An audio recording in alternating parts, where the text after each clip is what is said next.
I call the January 20th meeting of the Louisa County Board of Supervisors to order. Mr. Barlow. Move that we convene in closed session pursuant to the following subsections of Virginia Code Section 2.23711. 1, in accordance with Section 2.23711A1, discussion, consideration, and interviews of prospective candidates for employment, assignment, appointment, promotion, performance, demotion, salaries, discipline, or resignation of specific public officers, appointees, or employees of any public body, and in number 2, in accordance with Section 2.23711A3, discussion or consideration of the acquisition of real property or for public purpose or for the disposition of publicly held real property in the mineral district, where discussion in an open meeting would adversely affect the bargaining position of the negotiation strategy of the public body. And 3, in accordance with Section 2.23711A8, consultation with legal counsel employed or retained by the public body regarding specific legal matters requiring the provision of legal advice by such counsel. Second. Been properly moved and seconded. We go into closed session. Any discussion? All those in favor signify by saying aye. Aye. Any opposed? Motion passes. We're in closed session.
Mr. Chairman, I move we go back into open session. Your second? Second. Been properly moved and second that we go back into open session. All those in favor signify by saying aye. Aye. Any opposed? The motion passes unanimously. I will now poll members certify that to the best of your knowledge, only public business matters lawfully exempted from the open meeting requirements under the Virginia Freedom of Information Act and as identified in the motion for which the closed meeting was convened were discussed and considered by the board. If any member believes that the board varied from the purposes stated for the closed meeting, please state so and the reason prior to casting your vote. Mr. McCotter? Yes. Mrs. Jones? Yes. Mr. Williams? Yes. Yes. Mr. Barlow? Yes. Mr. Barnes? Yes. Mr. Woodward? Yes.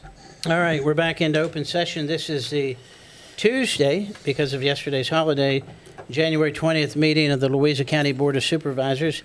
I would like to welcome those of you that are here in the public meeting room and those of you who are watching us online.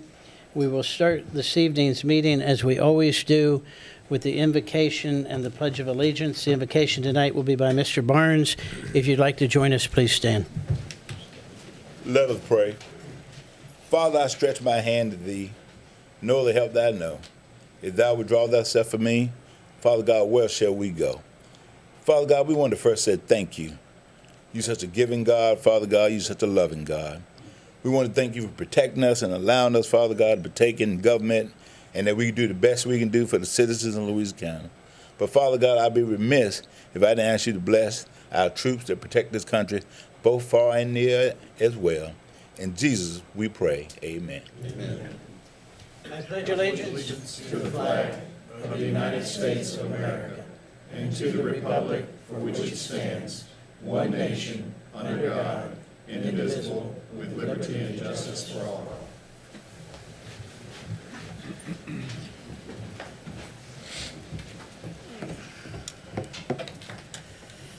Next item is the adoption of the agenda.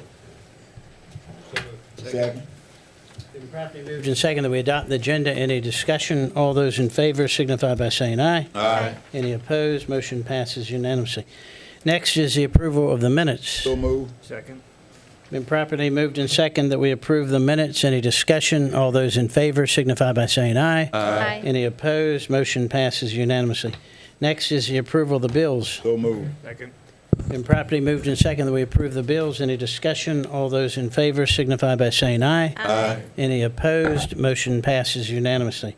Next is the approval of the consent agenda. So move. Second, that we approve the consent agenda. All those in favor signify by saying aye. Aye. Any opposed? Motion passes unanimously.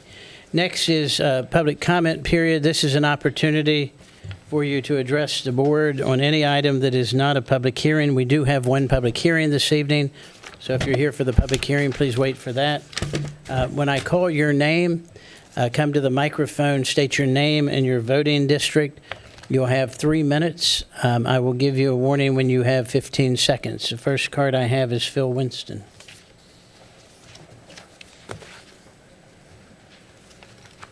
Okay, well, Happy New Year. Good to see you all. Phil, name and voting. Yes, sir. Philip Winston, Mineral District. Thank you.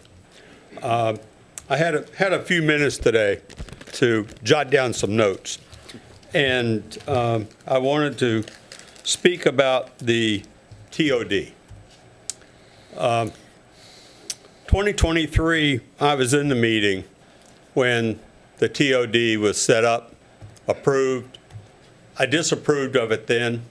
I thought it was a push on the citizens of a way for big business and big landowners to get something put through that benefited both of them and not necessarily the citizens of Louisa County. 2024 comes along, and all of a sudden we have to have a CUP attached to the TODs so that somebody had a voice so that the big business didn't run away with the whole county, or at least the big pieces of the county that we had allowed them to do with the TOD in the first place. Now here we are in 2026, and we want to take some of those properties off of the TOD or out of the TOD. It's interesting that we're doing this as one of the largest piece of properties has just been sold by one of the largest landowners in Louisa County to AWS. I don't know how we think as a board, as a county, we're going to fight AWS that just spent $72 million plus to buy a big piece of property that we put in the TOD in the first place. I think we're in for a big fight. I think we're going to be fighting AWS. I think we're going to be fighting Mr. Purcell, and I think we're going to be wasting our time. What I would encourage the board to do for big decisions like this in the future is slow down. Take your time, get feedback, get input from other areas of this state, other areas of the country, and don't be in such a rush to push something through that now we're trying to turn around and take away. Thank you. Thank you, sir. Next card is Jim Riddell.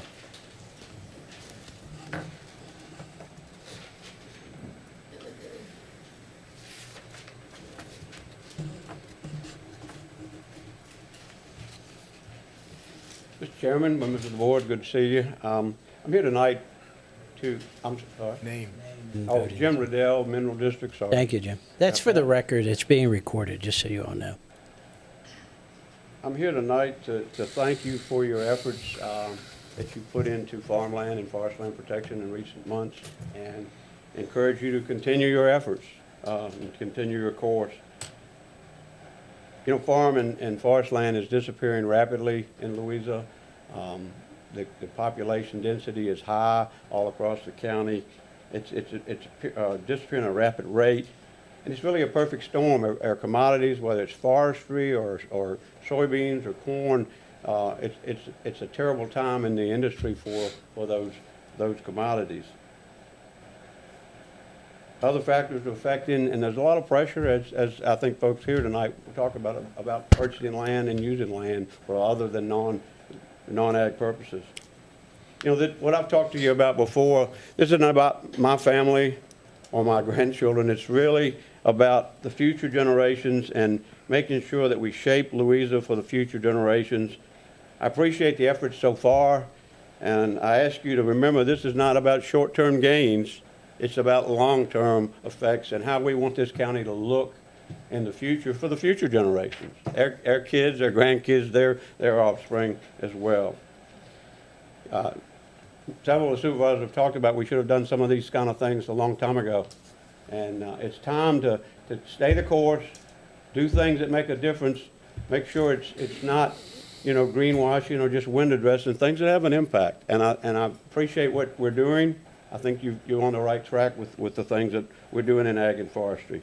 Your comp plan has shown us that 80% of the population wants this type of work. We want to keep Louisa rural as much as possible and keep our farms and forests. You know, it's about keeping taxes low. With the cattle don't go to school, the timber doesn't go to school, it doesn't cost a lot. So if we can keep farm and forest land, our taxes will stay lower.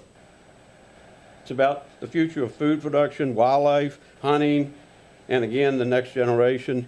And again, I just want to say I appreciate what you're doing with us and working with us. Please continue the course, continue it as much as you can, and work to keep our land for the future generations. Again, this is a place that we all hope will thrive, and our next generation may be willing to live here and want to live here and have the natural resources and the farmland and forest land that we all value so much. So thank you very much. Thank you, sir. The next card I have, I believe you're in attendance, is Terry Zamke.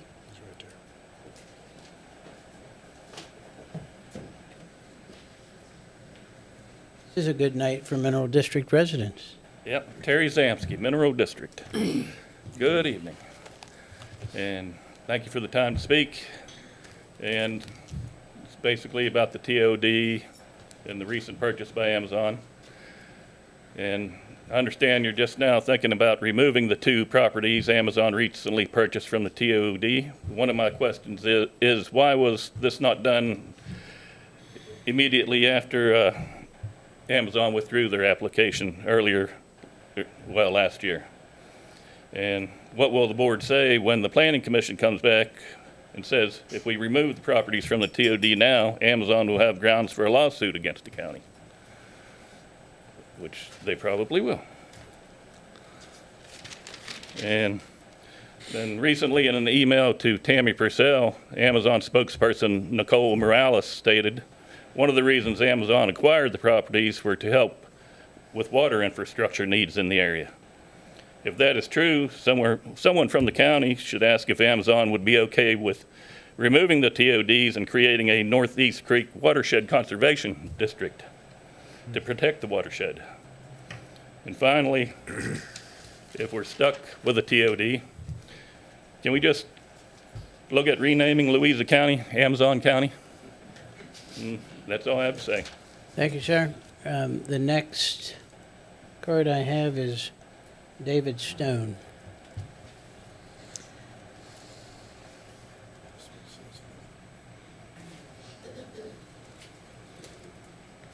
I have some handouts to give you guys, so, which will illustrate what I'm talking about.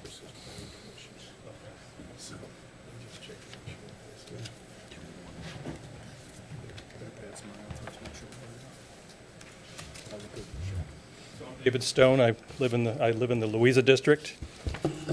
For you that don't know me, I'm the vice chair of the Ag and Forestal Rural Commission. Also, I retired forester with the Virginia Department of Forestry, where I worked in this county for over 20 years. And I'm here to just briefly go through a couple of things. I gave you some handouts just to illustrate a few things that's just making a little more sense. I'm not going to talk about forest cover. You can read that for yourself. But one thing I will say is that forest, one of the things it does for us here in Louisa County is it does provide us scenic vistas which enhance our rural character. But the other part I want to say is just I have a 1999 economic study. I could not get the most recent information, but forestry in Louisa County impacts $101 million a year. I know it's more. I just want to, it's sort of like the silent economy that we have in Louisa. The two main things I want to talk to you about is really the change of the land here in Louisa that I've seen over my lifetime of working in this county. So if you go to one of the slides, it's like, I think the second one in, you'll see that from 1992 to 2021, we went from 72% forested land in Louisa County to 62% land in forested Louisa County.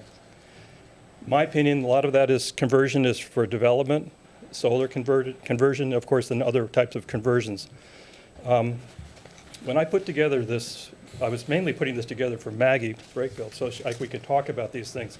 And we went for a little ride out to the east end of the county, and I was like almost ground truthing the work I did. I said, oh my God, all these pine plantations I had done work in, there was houses in front of them, a lot of them. So I turned your attention to these maps right here, which is the population density of 1990, 2000, 2010, and 2020. And the color code is that the green is population per square mile of 0 to 50 people per square mile. The orange is 51 to 199 people per square mile, and the red is more than 200 people per square mile. Wow. So you can see the change from 1990 to 2000, but then if you flip the page to the more current times, you can see that the orange and the red just explode with the population density. And I know you know this, intellectually, but you probably have never seen it like this to see where things are, which is pretty. And so the significance of this for forestry is that we know in forestry that when you have 150 people per square mile or more, it's very unlikely you're going to have sustainable forestry. It's just probably not going to happen. They may harvest the trees, but the likelihood of them managing that land after goes way down. I think that's really important to recognize for this. So I want to close with you to say how I look at land conservation, if you will, forestry, agriculture, with planting trees. The best time to plant a tree was 20 years ago. The next best time is like right now. Now is the time to do this, or else we're going to go past that tipping point where it's just really too late. And I'm always available for any question, answer any questions for you. I'm now retired, but I certainly have worked here long enough, and I'm sure I can answer a lot of questions about Louisa County. So just let me know, and thank you for the time. Mr. Stone.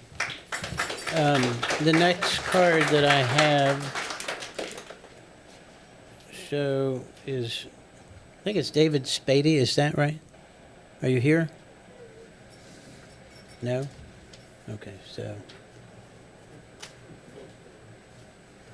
All right, I don't have any other cards. Is there anyone else that would wish to address the board during public comment period? I saw your hand first.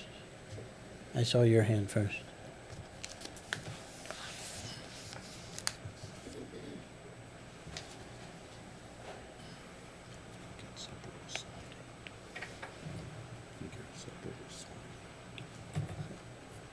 Just name and voting district.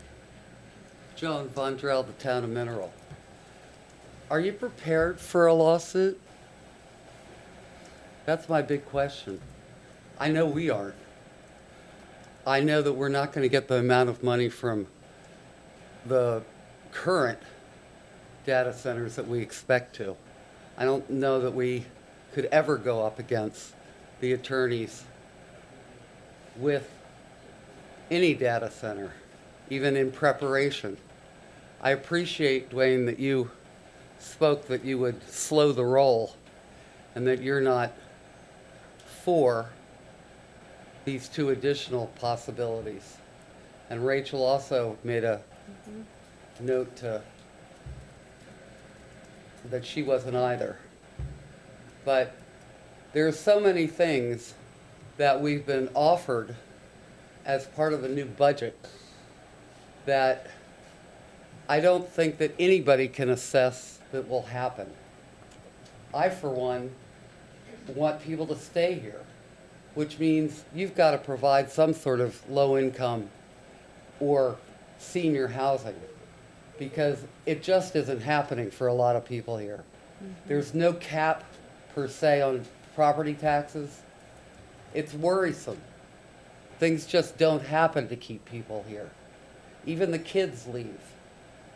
So I just want you to consider all that, and I'm very concerned about a lawsuit and our lack of money. And of course, all the things we've said before about our water, our infrastructure, our roads. I mean, geez, even the dump has exploded with the amount of stuff that's being left there because of the new construction. You know, yes, we're going to build another section of it, hopefully. But that's just the first data center, and it's not even done. Will we have even room for the next section of what's coming down the pipe? I just think you all need to slow down and remember the community. And I appreciate that you're trying to. I appreciate that every one of you is a member of the community. I just have to say my piece, and I thank you.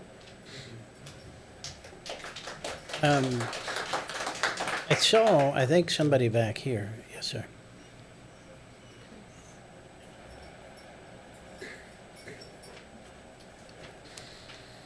Hi, good evening. Chris Lyles, Mineral District. I guess maybe a little different aspect than some other folks have spoken on tonight, but I think with budget season kind of kicking off and starting to get real serious, I'm no fan of solar farms. I'm particularly no fan of data centers, but we got what we got, right? Hopefully we don't get any more, but we got what we got. What I want to see is some serious fiduciary responsibility and fiscal conservatism in the budget this year. I think Louisa County has a bit of it's fallen into a trap like most levels of government have. We have a spending problem. We spend way too much. I think we need to look at every single department and every single aspect of the county when their proposals come in. Nobody has bad proposals, but that doesn't mean every proposal has to be done this year. I know in my budget at home, there's a lot of things I would like to do. I have to prioritize them. I can't do everything in the same year. And I would like you guys and ladies to act like this is like your personal money. It's not just a pot of cash sitting here that you get to spend on great ideas. Have that accountability back to the citizenry. And what I would really like to see in the budget this year, circling back to data centers and solar farms and how beneficial they were going to be to the county, I expect to see some significant, meaningful, positive help with regards to personal property taxes and real estate taxes to every citizen in the county. I'm thinking in the neighborhood of 15+% on both. Whether that, and I don't care the game of rates and assessments and how we want to wordsmith it. I think I care like what everybody else does. When the bill comes, I want to see it go down for a change. And that's kind of what we were promised with solar farms and data centers. So it's kind of like, hey, prove it now. I mean, that's what it was supposed to do for the county, help us, right? So let's see it. That's all I got. Thank you, Thank Mr. you. Lyles. I don't have any other cards, but I think I might have seen another hand. Anybody else wish to address the board? Yes, sir.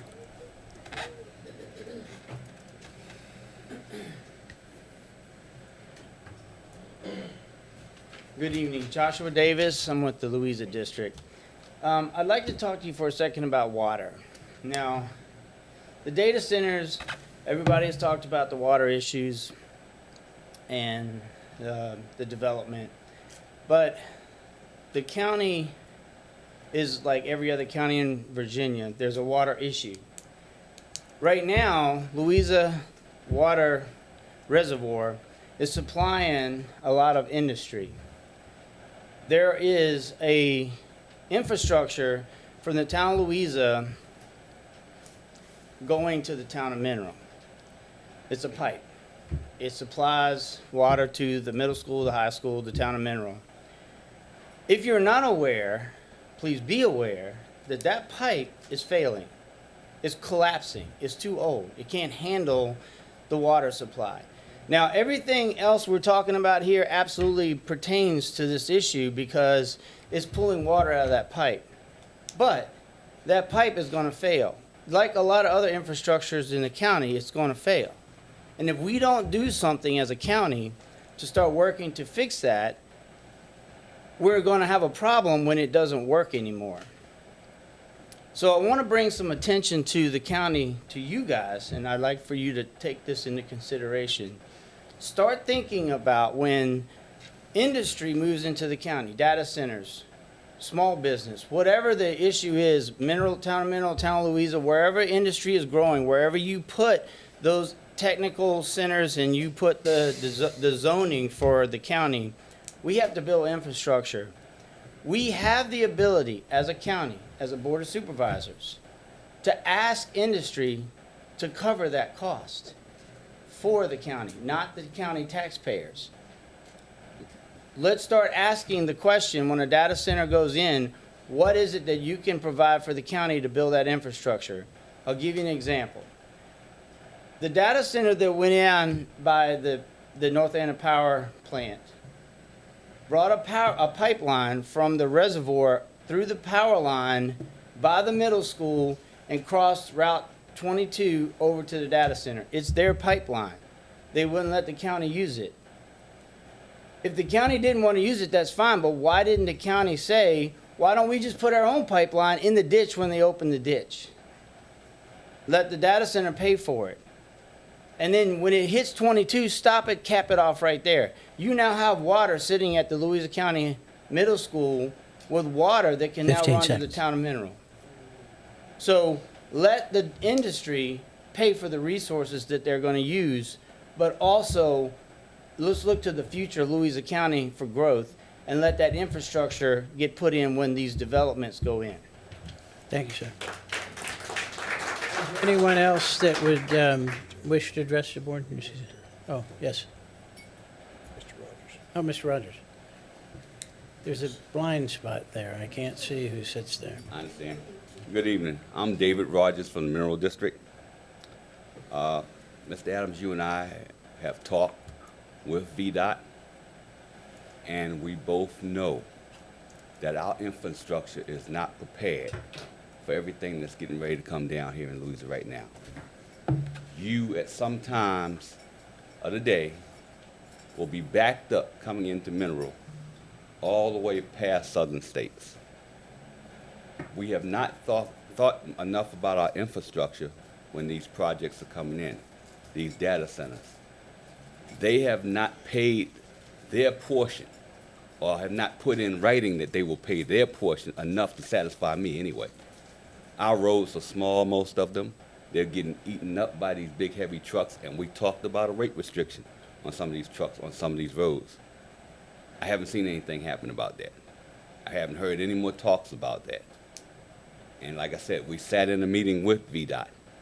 We have roads that are designed for that kind of traffic, but they want to use the small roads to save 3 minutes. It makes no sense. People's lives are going to be in danger.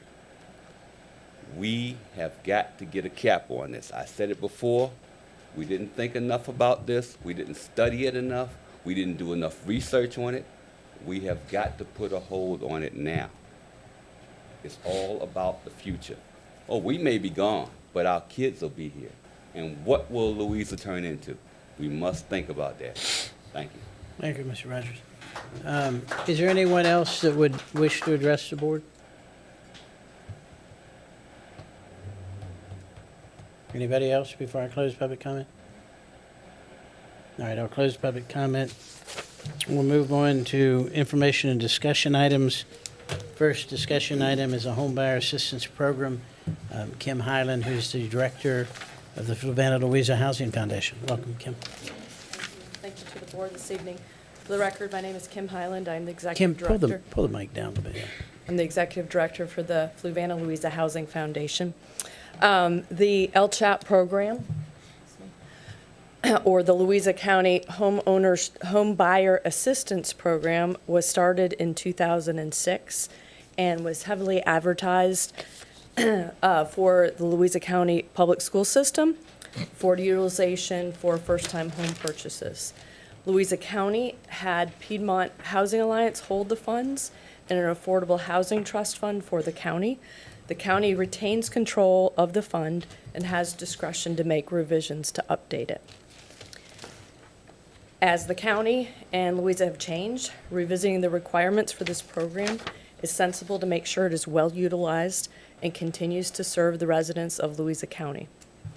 The Affordable Housing Committee, consisting of Supervisor Barnes and Supervisor Jones, have met to discuss the formal requirements and suggested changes to promote utilization of LCHAP and assist working families in Louisa County in achieving home ownership.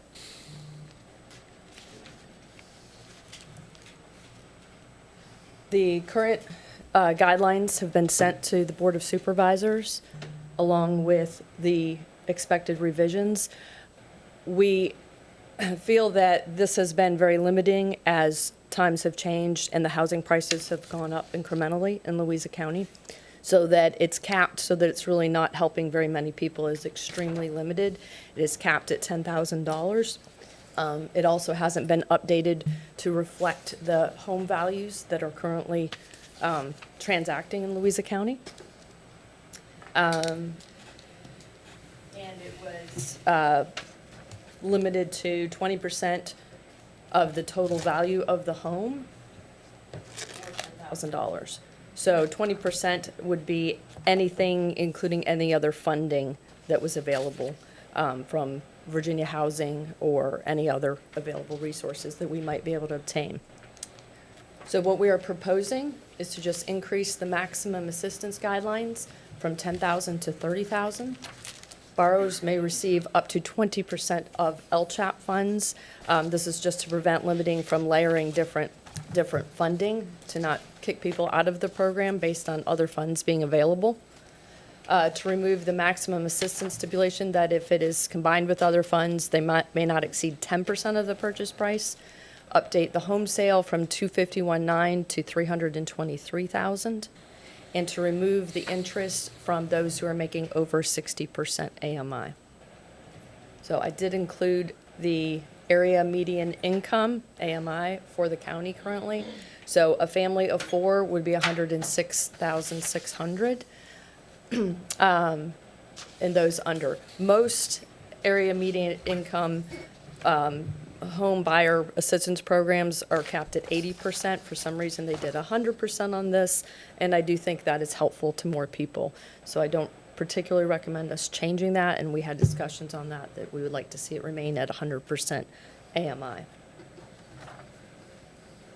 The funds may be used to purchase land, provide down payment assistance for home buyers, closing cost assistance, collaborate with local builders to provide starter homes, which are lacking in this community, and first-time home buyers down payment assistance.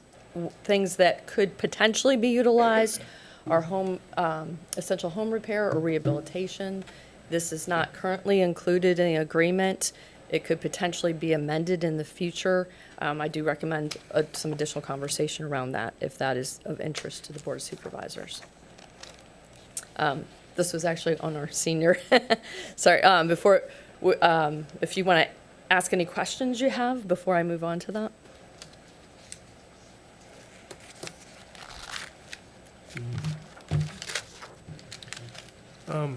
I do have one question. You just made a comment, it was generic in passing.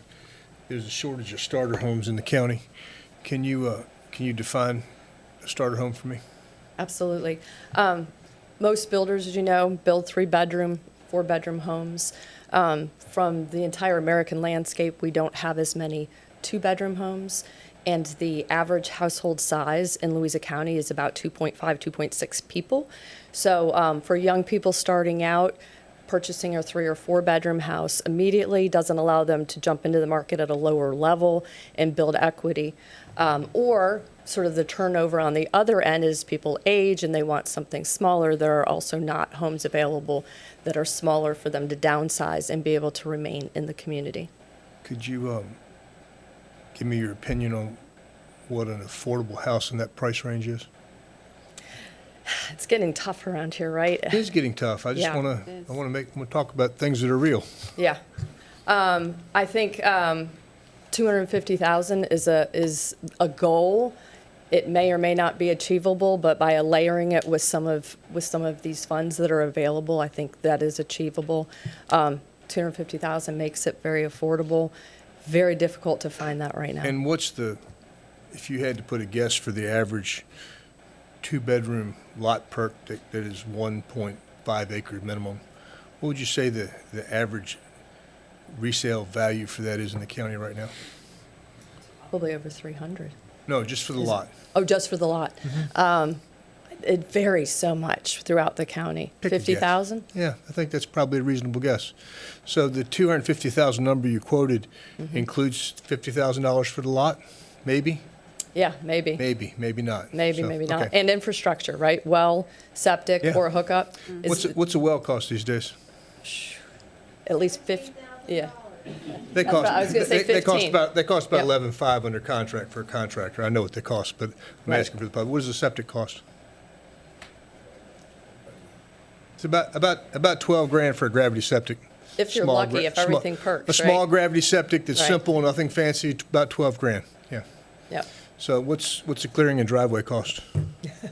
Gosh. Depends on how many trees, right? What's in the way? You probably got another 10 Maybe grand in 10, there yeah. on a little small lot with Yep. a little short driveway and easy going and nothing fancy to do. So Right. So you've probably got $35,000 in well septic clearing and driveway, and another 50 in the lot. That's $85,000. You take that off of 250. Next thing you know, you got to build a house for $165,000. Right. That's not going to happen, is it?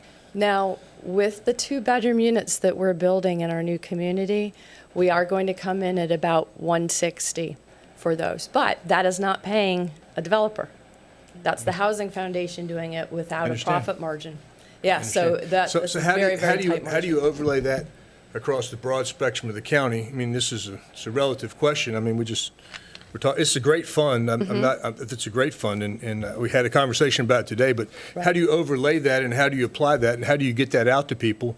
I mean, are you going to service? I ask rhetorically. Are you going to service Are you going to build 100 homes in the county next year? We aren't equipped to do that, as you know. I wish we were. I would like to partner with a developer. I don't think there's any real way to do it without using nonprofits and governments and developers all working in concert together. And we have been working with the Central Virginia Regional Housing Partnership in order to do more of that. It hasn't come here yet. But this fund could be utilized to purchase the land and perhaps work with the county in creating some infrastructure if that is available. There's So, been a lot of infrastructure talk tonight. If there's infrastructure talk, we have talked about infrastructure. If there's land purchases, I have an opinion that probably the better place to put that is in the growth areas, where we're trying to Yes. concentrate the growth. That would be Yes. that would be the town of Mineral, that would be the town of Louisa, that would be Ferncliff, that would be Zions Crossroads, and that would be up to Lake, which you're probably not going to get up there for that. But I mean, but those are the growth areas in the county. Is that accurate? Oh, I think those would be ideal Yeah. for this Okay. type of a community. All right. Thank you. Absolutely. Yep. Yep, and to sort of piggyback on that, I did add a couple of slides just to update what we're doing with the affordable housing community with the 25 units. So we did set the foundation for 4 of the units. The infrastructure is an extraordinary lift. We are boring under the railroad tracks this week. So they hit rock, of course. Why would they not hit rock, right? Right, of course. So that doubles the cost. And they cut our fiber line today, so I was not happy about that. But that is fixed, that is repaired. I only show you these pictures to show you the quality of these affordable housing units. People, put affordable into quotes a lot now because a lot of things that people call affordable are truly not. These will be gauged to the Louisa residents' income. These particular units are for seniors, the first ones. We will ultimately have These are rental units? these will be rental units, correct, particularly for people who are downsizing. And there are going to be 9 two-bedroom units. This is, they are modular homes. We're very happy with the quality of the units. And then, of course, the precast concrete foundations have been excellent. They will be climate controlled.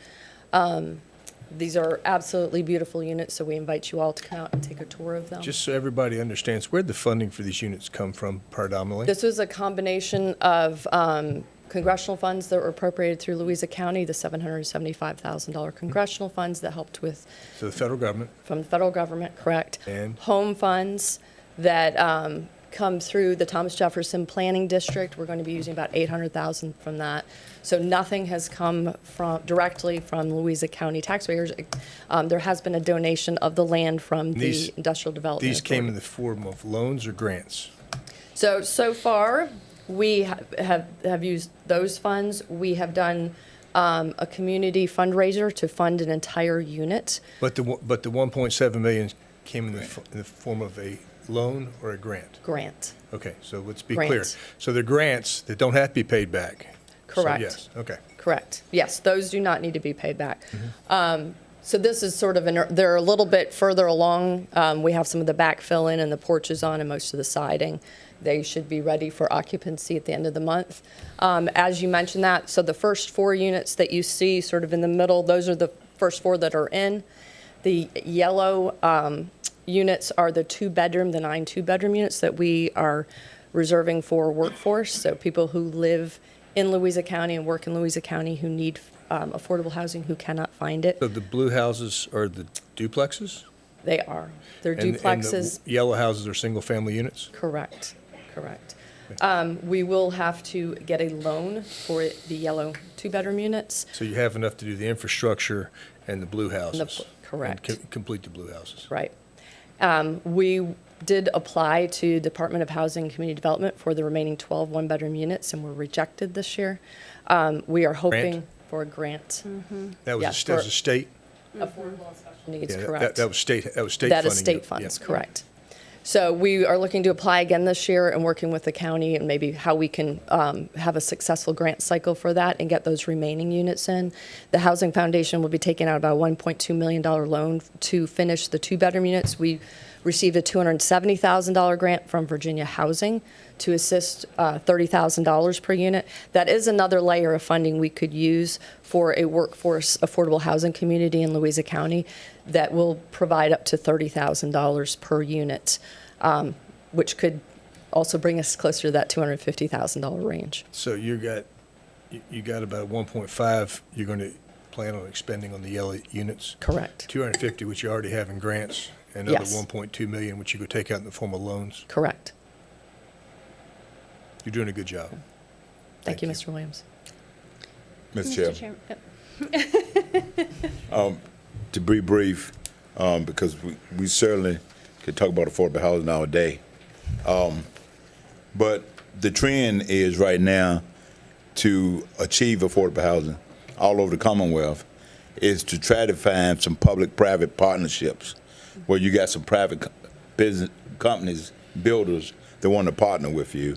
But going in the future, though, we're going to have some skin in the game. We're going to have some skin in the game because the grant that she's talking about, thought that we weren't contributing enough locally to receive the grant. So going forward, we got to put together a stream where we are contributing some money, but public-private partnerships. And Mr. Williams hit the nail on the head with your infrastructure. You got to have water and sewer. Stay away from wells and septic to save some money in order to get this done. But we got some private people that's interested, and we're going to try to build those relationships. Mrs. Jones. Yeah, I'm going to echo pretty much what you said, that we do have to have some vested interest as a county and as citizens in our county and a county government, because we didn't qualify for a grant, like you said, and that's just, we need to step up our game, and affordable housing is extremely important in our community, and we have young people that are graduating and coming up. And they can't find homes, and they have, they're police officers, teachers, they have solid jobs and are part of our community, firefighters, and just everyone else. And back to the LCHAP funds, I absolutely do support what we were talking about with making that criteria so that it's easier for citizens who meet that criteria to reach that, because it's too limiting. I think the original criteria was written in 2008, if I remember Correct. right, from our meetings, that it needs to be updated to this year, 2026, so we can get people accessing those funds and help them get into homes and find homes as they can. It gives them a stake in the community. It does. It absolutely does. Mr. Wayne. We spoke about the LCHAP funds a little bit, and I appreciate the fact of what we're thinking about doing here. I just want to go on record to say that I'm not sure exactly what the fund balance is. We requested that from Piedmont Housing Alliance, and they hope to get that to us here shortly. I know that answer. But that money was originally put in by Louisa County in 2008. It was $500,000. I stand firm that I want to make sure that those funds get used for people that currently reside in the county, not somebody who wants to move here. I'm not interested in moving somebody here from some other place that wants to come and reside.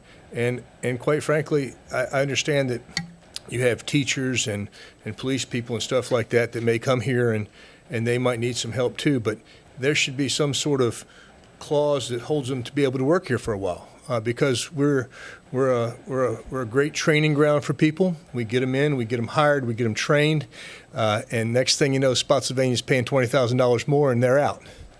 And so that's the battle we fight. We fight this battle all the time in the budget. And I'm hoping y'all will hang around here, listen to the budget for a little while, because we're going to talk about that. It's some good stuff. So I don't know what the answers are, but I think some of the challenges are that this money that we have, that we want to make sure that we continue to go to people that are residents of the county, not people that just come here.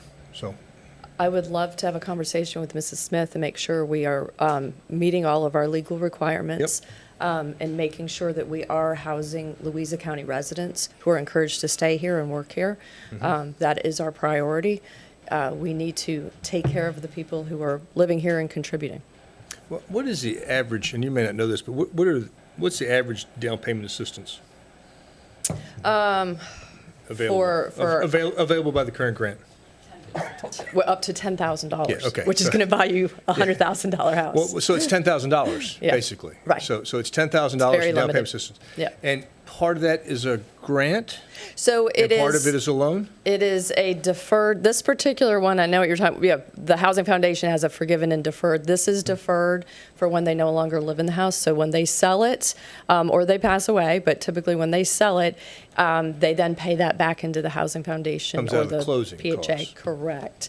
As And then it can go to the next As long as family. there's equity there to do that. If they've borrowed and done and things, and then there's not equity, then you just take it on the chin, because you're not going to supersede the first deed of trust. Is that right? I don't believe you can borrow off of it without satisfying this loan. I understand, but I mean, there's going to be a deed of trust on the house first, and we would be taking, the county takes We a would be second deed of trust. second position on it, not a Yes. first. Yes, ma'am. Thank you. Yes. Correct. And this does allow recirculation of funds so that those Does. funds can go back into the It's community. a great program. And it is our will to do as the Board of Supervisors would like for the county. We want to reflect the needs of Louisa County and serve the purposes that are here. So it's very important that you all let us know what your thoughts are on affordable housing. We've been very engaged with Mr. Barnes and Ms. Jones and broadening our reach maybe more into the Central Virginia Regional Housing Partnership to maybe encourage more partnerships here would be very helpful. I have a comment and a question. Mr. Williams actually just brought up the comment, which is a comment that I've always asked you. You already know the question I'm going to ask you. But in particular, this development, we were very clear that it was to serve existing citizens of Louisa County. And I think that any program that's put in my opinion, any program that's put in place moving forward should be geared solely to existing people in Louisa County. I think we have older people who are probably being priced out of their house. I think we have younger people who can't buy a house in the county. I do think it would be less than honest not to point out that the next presentation after yours is a land conservation update, which one of the things the county is struggling with and this board is working on is how, and you heard Mr. Riddell talk about it, how do we preserve the rural character of this county? How do we preserve our working farmland and our ag land and our forest land? Mr. Stone talked about it. And I'm not going to give away the thunder, but I've got some, when we get to that, there's some really eye-opening numbers here of what are already approved lots in this county that have been approved for 25, 30 years, that if the criteria is met, houses can be built on them now. Isn't it 7,000 or in that range? Pardon me? Isn't it on the magnitude of 7,000 or several thousand? Well, all right, if you're going to steal my thunder, I'll steal it with you. Sorry. 7,951. Wow. Houses can be built in this county. It's undeveloped parcels. Undeveloped parcels in this county that if, as Mrs. Buckler and I were talking about today, if they meet the criteria, they can build a house in this county right now. The board doesn't have to, because I hear people say to me all the time, well, you can slow down growth, we're talking about the board, don't approve any more subdivisions, don't approve any more land divisions. Well, people need to understand there are 8,000 undeveloped parcels in this county that have been zoned, some of them for 30 years, that if they meet the requirements, there can a house be built on them tomorrow. I've got information on how much is in solar, how much is in some other things. But the fact of the matter is, those 8,000, we'll round it up, government work, we'll round it up. 8,000 homes that will be built probably aren't qualified as affordable housing. My wife and I drove down Walters Corner Road the other day, Sunday, on the way to my granddaughter's baptism. And in a space of about 300 yards, I saw 5 new houses being built that looked to me like they were maybe 1,300 to 1,450 square feet. What does that sell for? $340. $340,000. And I made the comment to my wife as we went by, every one of those houses, when they move in, will have a child in school, which then comes back to the cost to the county taxpayer to each one of those children in school. So I say all that to say this, and I'm going to echo something Mr. Williams said. When we look at focused housing growth, in my opinion, this board should enact policies that drive it to our growth areas so that we're number one, we're not seeing this sprawl that we're seeing in residential housing, and number two, that the infrastructure is in place to have it there. I would also say I'm very interested in pursuing this public-private partnership that Mr. Barnes talked about. I have a lot of hesitancy about spending taxpayer dollars on it. I've been pretty clear about that over the years. But I do think that if we have people that are going to develop some of these 8,000 lots, that if there's some concessions that can be made on both sides, that the developer is able to build houses that fall into this affordable housing range, that's something that we should look at. And Mr. Barnes and I have had this conversation. One of the things that I've read up on, based on a conversation with him, is when you see mixed housing, in other words, full price, affordable housing. It looks like the rest, but the price is a little different. And you mixed income and you mix payments in those developments, that it helps the community thrive, that particular community or that particular neighborhood thrive. And so I just wanted to point that out, because I was looking down as you were talking, and it's ironic to me that the next thing that comes up is about rural preservation, which is important. This is important too. But I think, and I'm glad there's so many of you here tonight. I mean, normally we have 3.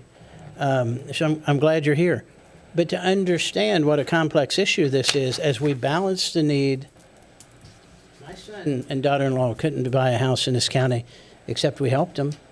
It's funny, in Charlottesville, they talk a lot about mixed use, different incomes being in. I always think that living in the country, we already do that. And that's what makes us a community. Part of what this community will do is take people out of dilapidated housing and put them in a 1-bedroom unit that we can, what our goal would be is to take that 3-bedroom dilapidated house that they just couldn't maintain anymore, or maybe it's aging out of infrastructure, and rehab that and sell it to a family. So that doesn't increase the footprint of lots. We're also looking at lots that are already developed, or not developed, but ready to be developed, that are already outlined in the growth areas for this affordable housing. So I want to align, so I love that you're giving us this information and this guidance, because I think we're very aligned on all of that. And we want to continue to do so. So please, keep providing your feedback. And we love it when the members of the Board of Supervisors participates in the housing talk, because you are so valuable in giving your input, and we want to be aligned with that. We have the need right here, so certainly for Louisa County residents, this is a critical program. It's going to serve and help, and it's not going to solve the issue, but it is going to be a step in the right direction, and we will continue to build on the successes and make corrections and modifications as needed and as the county dictates. Anyone else have any comments? Thank you, Kim. Thank you, Ms. Hyden. Thank you. Do you need us to move on this new She does. That's, If- yeah, she does. I'll make a motion. second? Excellent. Thank you. All right. Thank you for your time. So the motion's on the floor to approve this updated home buyer assistance program. Any further discussion? All those in favor signify by saying aye. Aye. Any opposed? Motion passes unanimously. Thank you, ma'am. Thank you. Next is a presentation, a land conservation update. Ms. Buckler.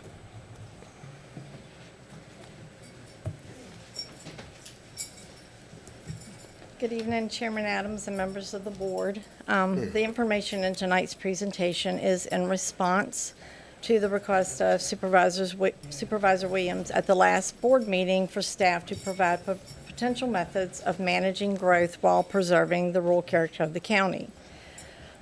This presentation includes population data and current parcel data, both inside and outside of the growth areas.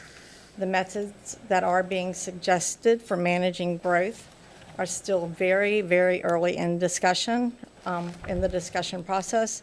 The strategies have not been finalized, and staff will continue to work with the Planning Commission and the board through these processes.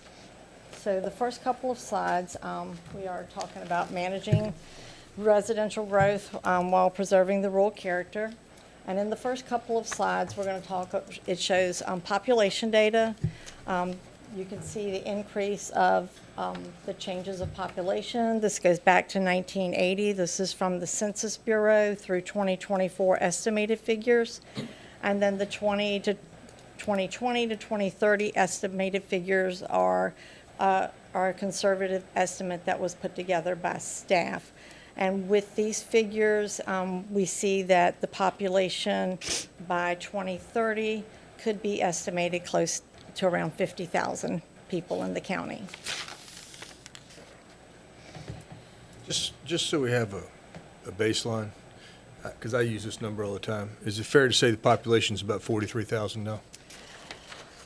So it looks like You had a 2024 of 42,109. Would you say 43 is a, That's- maybe a reason, just to provide a Yeah. baseline for Yep, argument? That's a Okay. good number for a Thank you. baseline.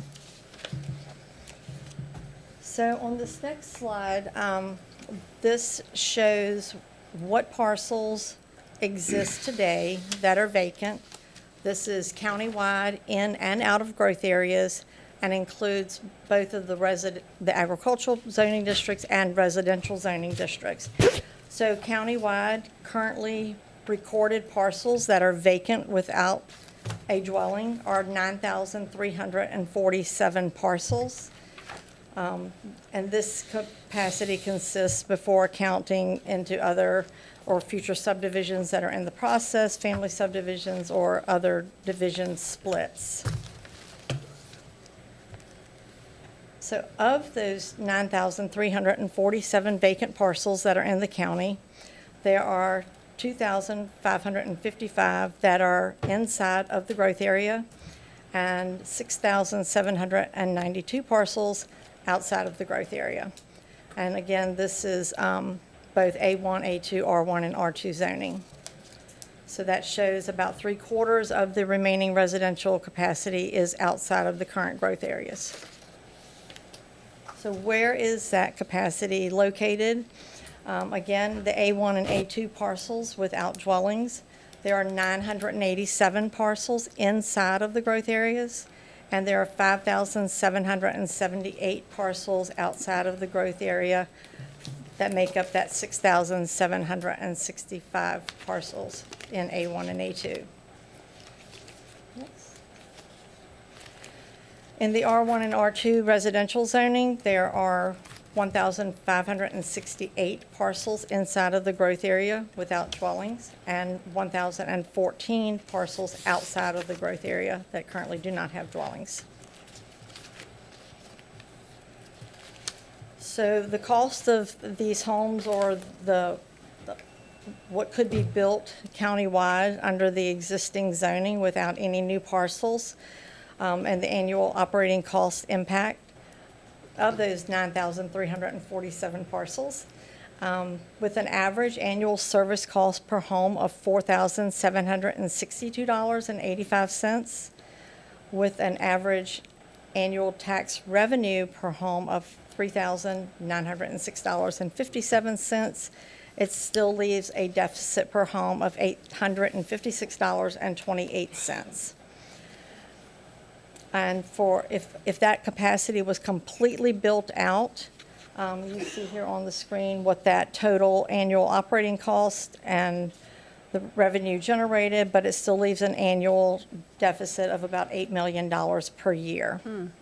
And these are operating costs only and do not include Capital. new construction of facilities, No schools. capital expenses. No capital expenses, exactly. It's paying for the firemen and the sheriff and everything else, but it's not paying for the cars and the fire stations and the fire trucks. It's sheriff's office, taken into consideration in that 4,762 figure is sheriff's office costs, fire and EMS, solid waste, public schools, parks and recreation, and then general administration is how that's broken down. And that's whether you send 6 kids to school or no kids to school, right? Right. Yeah.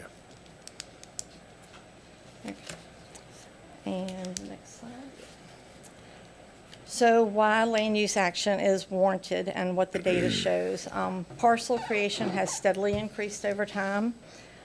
Most remaining residential capacity is in the A1 and A2 zoning districts, with over 70% of buildable parcels outside of the growth areas.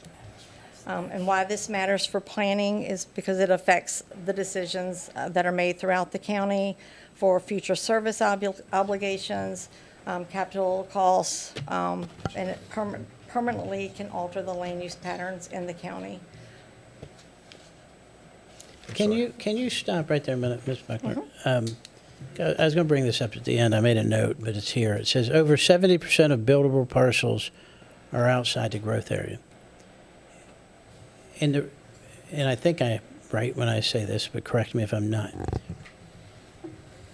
And I think one of the reasons for that, for example, in 2019, when we updated the comprehensive plan, if I remember right, I think the board at that time shrank the growth areas by about 70%. Was that about right, Mr. Goodwin? Do you remember if that number is about right? Roughly?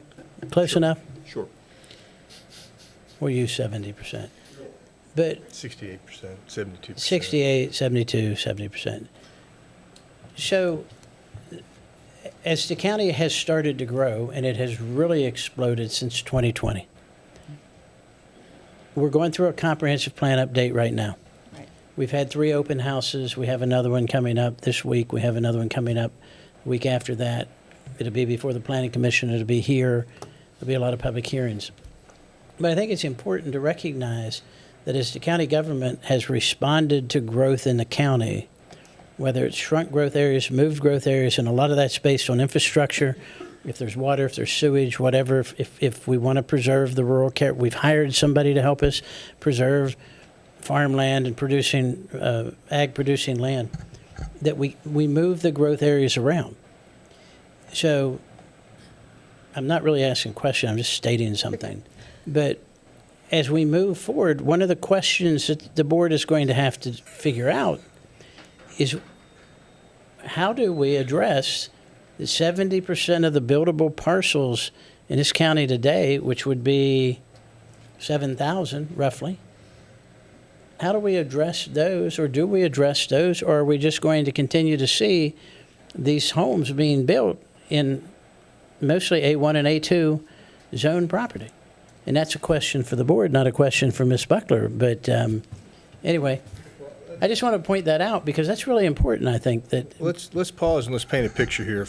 We got a good crowd tonight, and I'd like to entertain them with a few facts. So we have a small farm on the east end of the county, and I think it's 6 tax map parcels in it.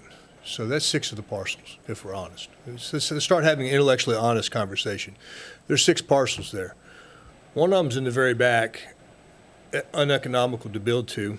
And I have said for a long time that eventually supply and demand and cost is going to start making up for this balance. And it has. You can take it, you can believe me, you cannot believe me. We are the cheapest county around to live in land-wise. Go to Spotsylvania, try to buy a lot. Go to Goochland, try to buy a lot. Go to Hanover, try to buy a lot. Go to Albemarle, try to buy a lot. Even Flavanna. Maybe Flavanna, comparable, but nobody else around. I mean, we're cheap. So you've had these parcels that have been sitting, and I asked Ms. Buckler this question about 2 weeks ago. How many new subdivisions with internal roads do you see coming in? And the answer is not many, because by the time they pay for their stormwater, by the time they pay for their state roads, by the time they put all the infrastructure in, the daggone lot's going to have to cost about $100,000. Well, you think I'm nuts? Stick around. 4 or 5 years, you go see $100,000 lots here, and people putting those in there. The economics are going to start catching up. Clayton Homes today will give you $50,000 for a 3-bedroom lot that perks, no questions asked. They'll write you a check. Come down to the Jackson District, look around, come see what's going on. Come see the divisions that are going on. And these aren't, they'll take an existing parcel, but they'll take a 4-acre parcel that has, help me, Linda, I'm gonna get it wrong, that has 400 feet of road frontage, that has a plat prior to 1992, put an internal road in, and have 2 2-acre parcels. And now you got $100,000 worth of lots instead of $50,000 worth of lots for about, was that driveway? $10,000, for about $10,000. And so it gets better. I had a couple I met with, because I build homes, but most of the homes we build are for people who already live here. They've been here for years. We're custom home builders. What we do, we fix stuff for people, we build stuff. I'm a little different. I'm not speculating on houses. But I had a couple that came down from Maryland. They bought a dog of a lot on Yanceyville Road. it doesn't divide. They're planning on putting a family subdivision in, building 3 homes and bringing 3 families here, because our family subdivision allows for that. Well, I have some thoughts that you ought to have to live here for a while before you qualify to be able to get a family subdivision. Maybe I'm wrong, but maybe I'm right. So anyway, we're going to continue to paint pictures because you stick around. We're going to get into the budget tonight, and then we're going to talk about data centers and revenue, and we're going to decide how important revenue is for what we're really trying to do. And somebody's got to put all these pieces together, guys. And you've elected 7 of us, and while we do an imperfect job, we try to look out for the best interests of the county all the time. And I'm going to remind y'all, and I say this every day, there's 43,000 people that live in this county, and there's about 60 y'all in here. How come this room's not full every first and third Monday night? How come we don't need to get a bigger space? So anyway, Linda, I'm sorry. I pontificated. I did a Dwayne in the middle of your presentation. No, You're fine. I was afraid to wave you down. Good. I do have the gavel, though, if push comes to shove. Bigger one. Yeah, he does. So based on that information, the data that was just presented, staff is recommending that the Planning Commission consider some land use actions that will help to manage the growth in the future. And as I said at the very beginning, Linda used to make. as I said at the very beginning, these are not set in stone. They're very preliminary. They have not, there's nothing that has been finalized in any way. But one is to address new parcel creation. And this can be done in several ways, by changing our division process and making those subdivisions. Makes the process a little bit longer for the developer. Requires review by the health department to make sure that the property perks, where divisions now are an administrative review and approval. So it puts some more thought into, are we going to spend the money and do these things up front as the developer? Eliminate private lanes for new divisions and increase minimum road frontage requirements. And one of the reasons we've looked at eliminating private lanes, and this is just to give an example, we don't have exact numbers, but we have a tracking method by inspections for final private lanes. So between the years of 2014 to 2023, we did 18 final private lane inspections. In 2024, there were 14 final private lane inspections. Last year in 2025, we did 19 final private lane inspections. So a private lane can serve 2 lots. So every time a private lane is done, it's creating another lot. And so you can. Mostly out of lots that would not be redivisible without otherwise. that, yes. Exactly. Yes. Most that don't have enough road frontage to do a division using existing state road frontage, but the private lanes give an opportunity to be divided in a different method. So you can see just by those numbers, and these are not all inclusive, doesn't include ones that are in the process or may not have had a final inspection yet, but that is the method we had of tracking them and giving some numbers as an example. Mr. Burdick. Yes, sir.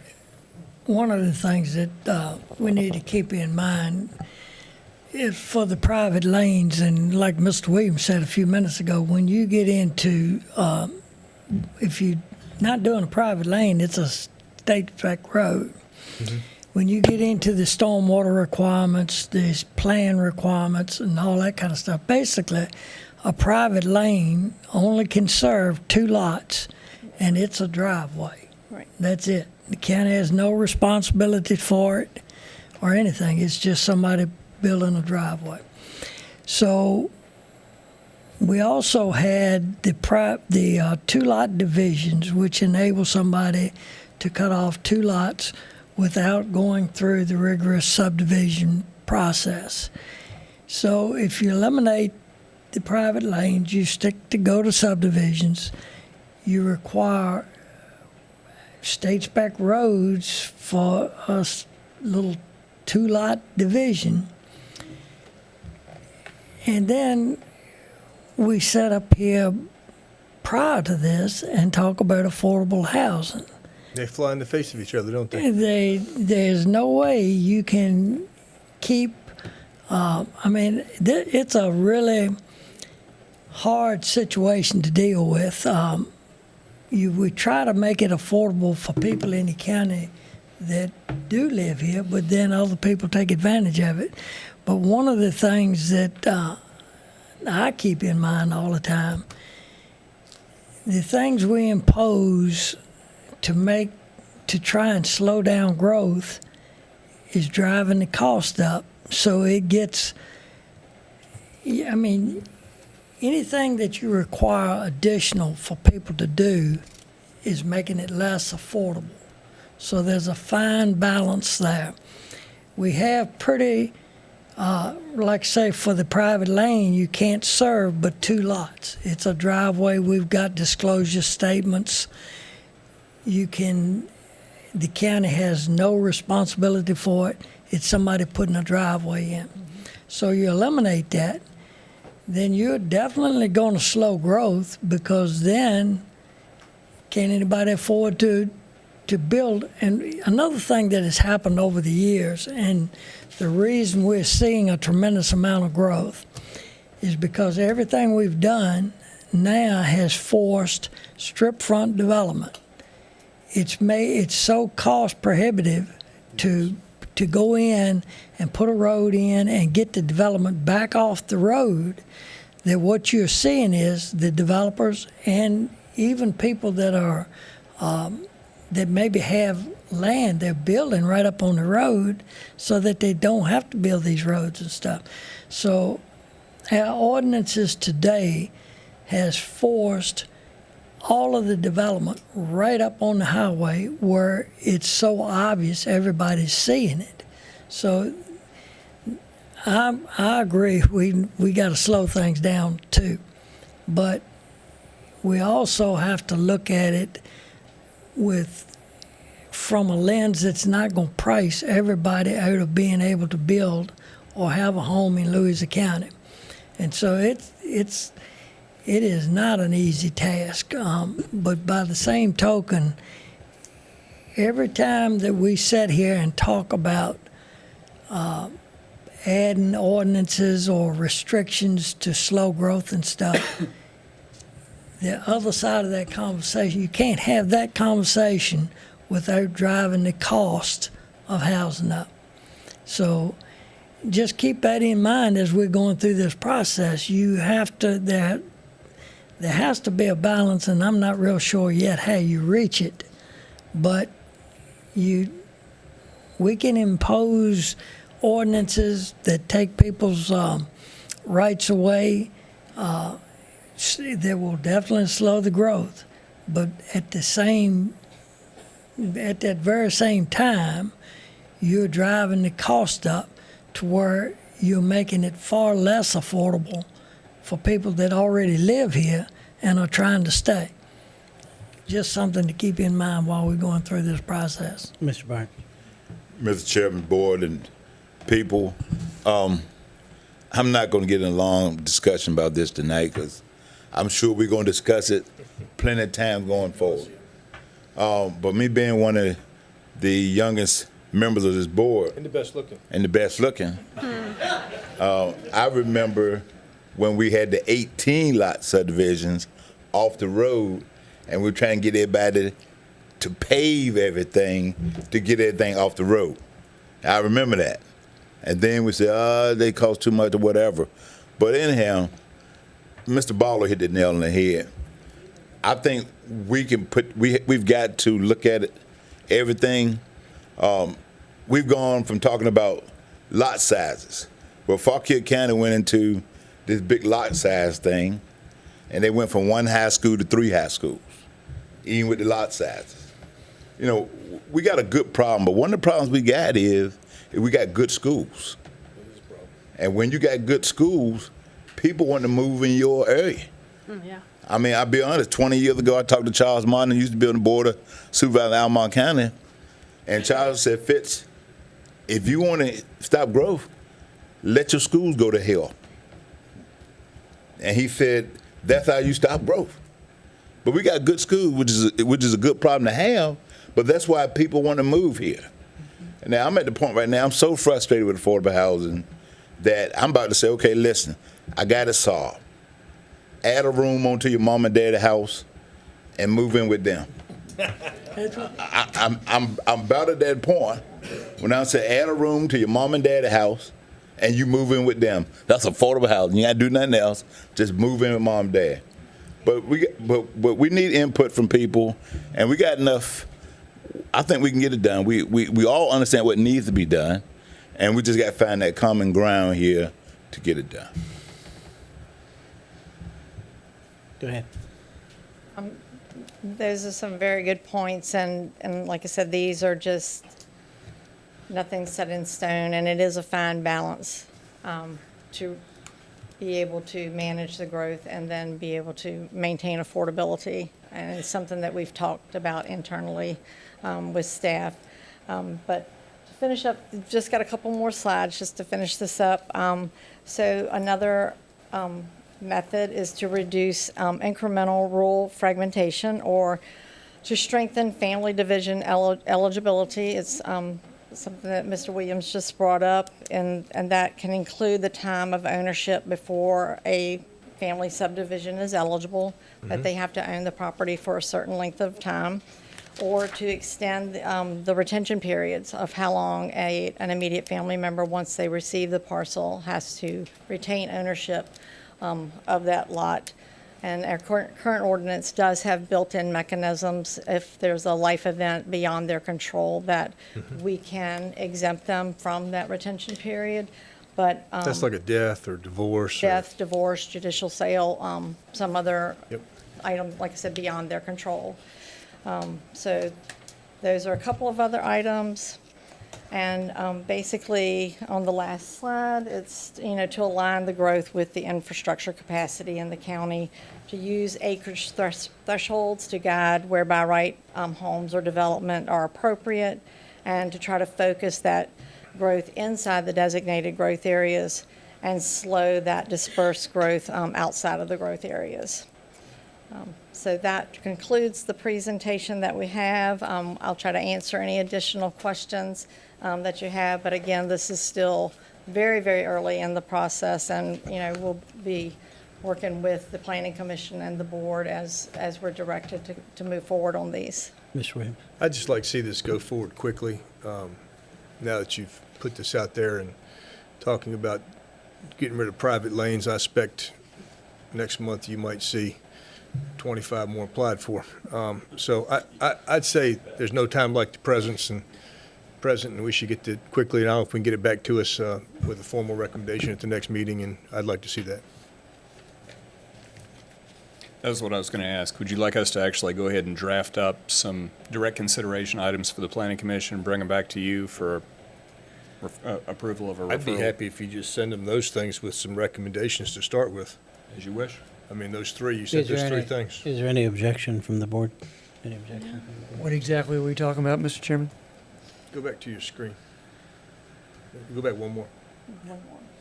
Please. So to go to send to the Planning Commission to address new parcel creation, treat most subdivisions, eliminate private lanes, increase minimum road frontage, flick forward. Reduce incremental rural fragmentation, strengthen family division eligibility, making sure that I think it's imperative that we maintain acre-and-a-half family divisions if you want people to be able to help their children get a house and you already own enough property, which can be accommodated by private lanes. That's the only thing that could be. Extending ownership and retention periods, and then number 3, aligning growth with infrastructure capacity, using acreage thresholds to guide by right homes where appropriate, maybe change some acreage in some of these things. Focus growth inside the growth areas, shoving it to there, and slowly disperse growth in A1, A2. Just send those with some suggestions to the Planning Commission and let them move forward. Mr. Barr. I would say make sure that they understand that there are guidelines that we're sending to them. They're not directives. Yeah, that's right. And I know that's let's get the discussion out at the Planning Commission level and let them work through it and flush it out and send it back to us. Sometimes that gets misinterpreted, and so I'm just trying to say that Everybody can go talk to the planning commissioner. Exactly. Yeah, that's what I was gonna say, call your planning commissioner. I got to get one. You do have to get one. You're gonna have to pull double duty.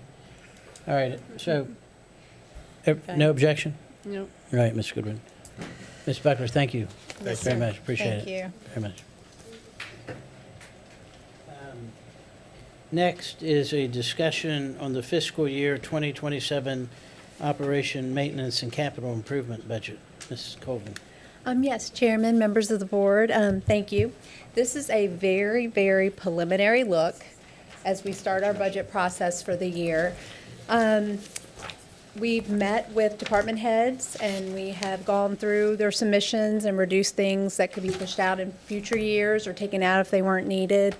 We're at the point now, we've reviewed capital projects with the Finance Committee, but we still need to meet more with the Finance Committee to meet over the operational budgets, things like that, county administrators. This does not include final Finance Committee recommendations, no board recommendations, no county administrator recommendations. These are just departmental asks after they've been kind of revised.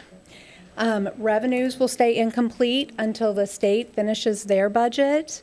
We also continue to update our AWS revenues as we learn more of their timelines for build-out. And we will continue to update these projections as we go along. Since the budget process goes from January to May, as we learn and learn more new things and things that are happening that will be important during the year, we will update those accordingly as we move through the process. This is just a look at how our revenues come in. Approximately 52.7% are derived from general property taxes, about 30.5% from state and federal funding, and about 9.4% from other local taxes such as sales tax, transit occupancy, taxes like that. So in the blue section, AWS paying the blue section for the Yes, the property? AWS money is in there, the projections we have added in for there. We do not have any complete build-out yet. We have a partial build-out at one, so it's just a small portion of that. The true, the bigger dollars aren't estimated for a couple years till build-out really becomes, so it's a To small actually get a portion. data center up and running. Exactly. Expenditure summary here. This slide shows how the county revenues are allocated for expenses. The largest portion goes through to education, to the school funding. Then we have a large number this year for debt service. The debt service is increased because we are hoping to pay off the 2016 JRWA debt with long-term capital reserves we put away from the sale over at Shannon Hill. How much So the money is num- that? How much is that? The payoff, $30.1 million, which I'll have the dollars further down in for So we're exact- getting rid of $30 million worth of debt this year. Exactly, that's the goal, if all is approved.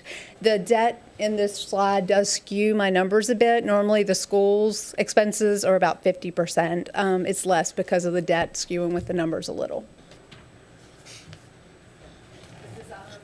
We will have projections show an offset of operational revenues that can go towards the debt. We will still have a deficit of about $900,000, but we're very early in the process, so we will get it balanced as we go along. This shows our tax rates compared to our surrounding counties. We are one of the lower ones for real estate. We're about the third lowest in surrounding counties, but we are the lowest in personal property tax rates right now. This slide shows with all the preliminary requests, again, departmental budgets only. It does not include the recommendations, as I said before. It shows an operational surplus of $15.26 million to use towards our CIP request of $16.1 million for fiscal year '27. If we should reconcile it as we get firmed up with more of our numbers, but if we don't, we do have reserves and general fund balance that can help cover that if we don't find it within there. I feel pretty confident we'll be able to. Here's our fund balance as of today. This is unaudited, but based on the requests we've already funded this year and what we've put back in after our audit for '25, we have about $8.7 million in general fund balance after you take off all the commitments. And in our capital reserves for the county, we have $54 million there, which we hope to use $30.1 to pay off the debt. And then the school reserves, we have 12.4 million, which we plan to use or hope to use for the new elementary school that's in the capital project plan for next year. So that's the 66.4 million there. If you have questions, please stop me. So some of the highlights in the 27 revenue side. The revenues are expected to increase about 9.9%, or a total of 18.3 million. Real estate taxes are expected to increase 13.6%, or 8.5 million. This is estimating an increase in real estate values of 6%. And again, that's estimate. We will not have those numbers till mid-February when the assessor's office finishes. And it also includes some AWS projections based on what we feel like we'll have in place in 27. Interest on bank deposits is up about $1 million in our projections. It's because we have the CTE Center going, the middle school going. We have a lot of capital projects in the works that the money's committed, but we still haven't spent it, so we're earning interest on it. Those will probably drop in years to come, but for now, that's where we're at. Sales taxes are up about $850,000. We're doing well there. The building and zoning permits are up with the AWS permits. That's bringing those up. Public Service Corp taxes are increased. The broadband infrastructure is going into place, which has increased those.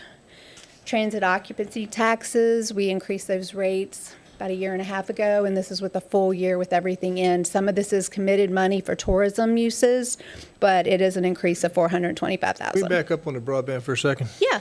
So we had a pioneering project to put fiber across the county. We spent $9 million for our portion. We paid cash for it, wrote a check for it all. And now that's generating revenue for us as well as providing service for everybody in the county. Is that accurate? That is correct. Thank you. Okay. Personal property taxes, you're going to see a decrease. This includes a 3% valuation increase, but it also includes a 15% tax rebate for citizens in 27 against their personal property taxes. Revenue recovery fees are down a little bit. Our call numbers are up, but our transports have been down a little bit, so that's affected our revenues a little bit.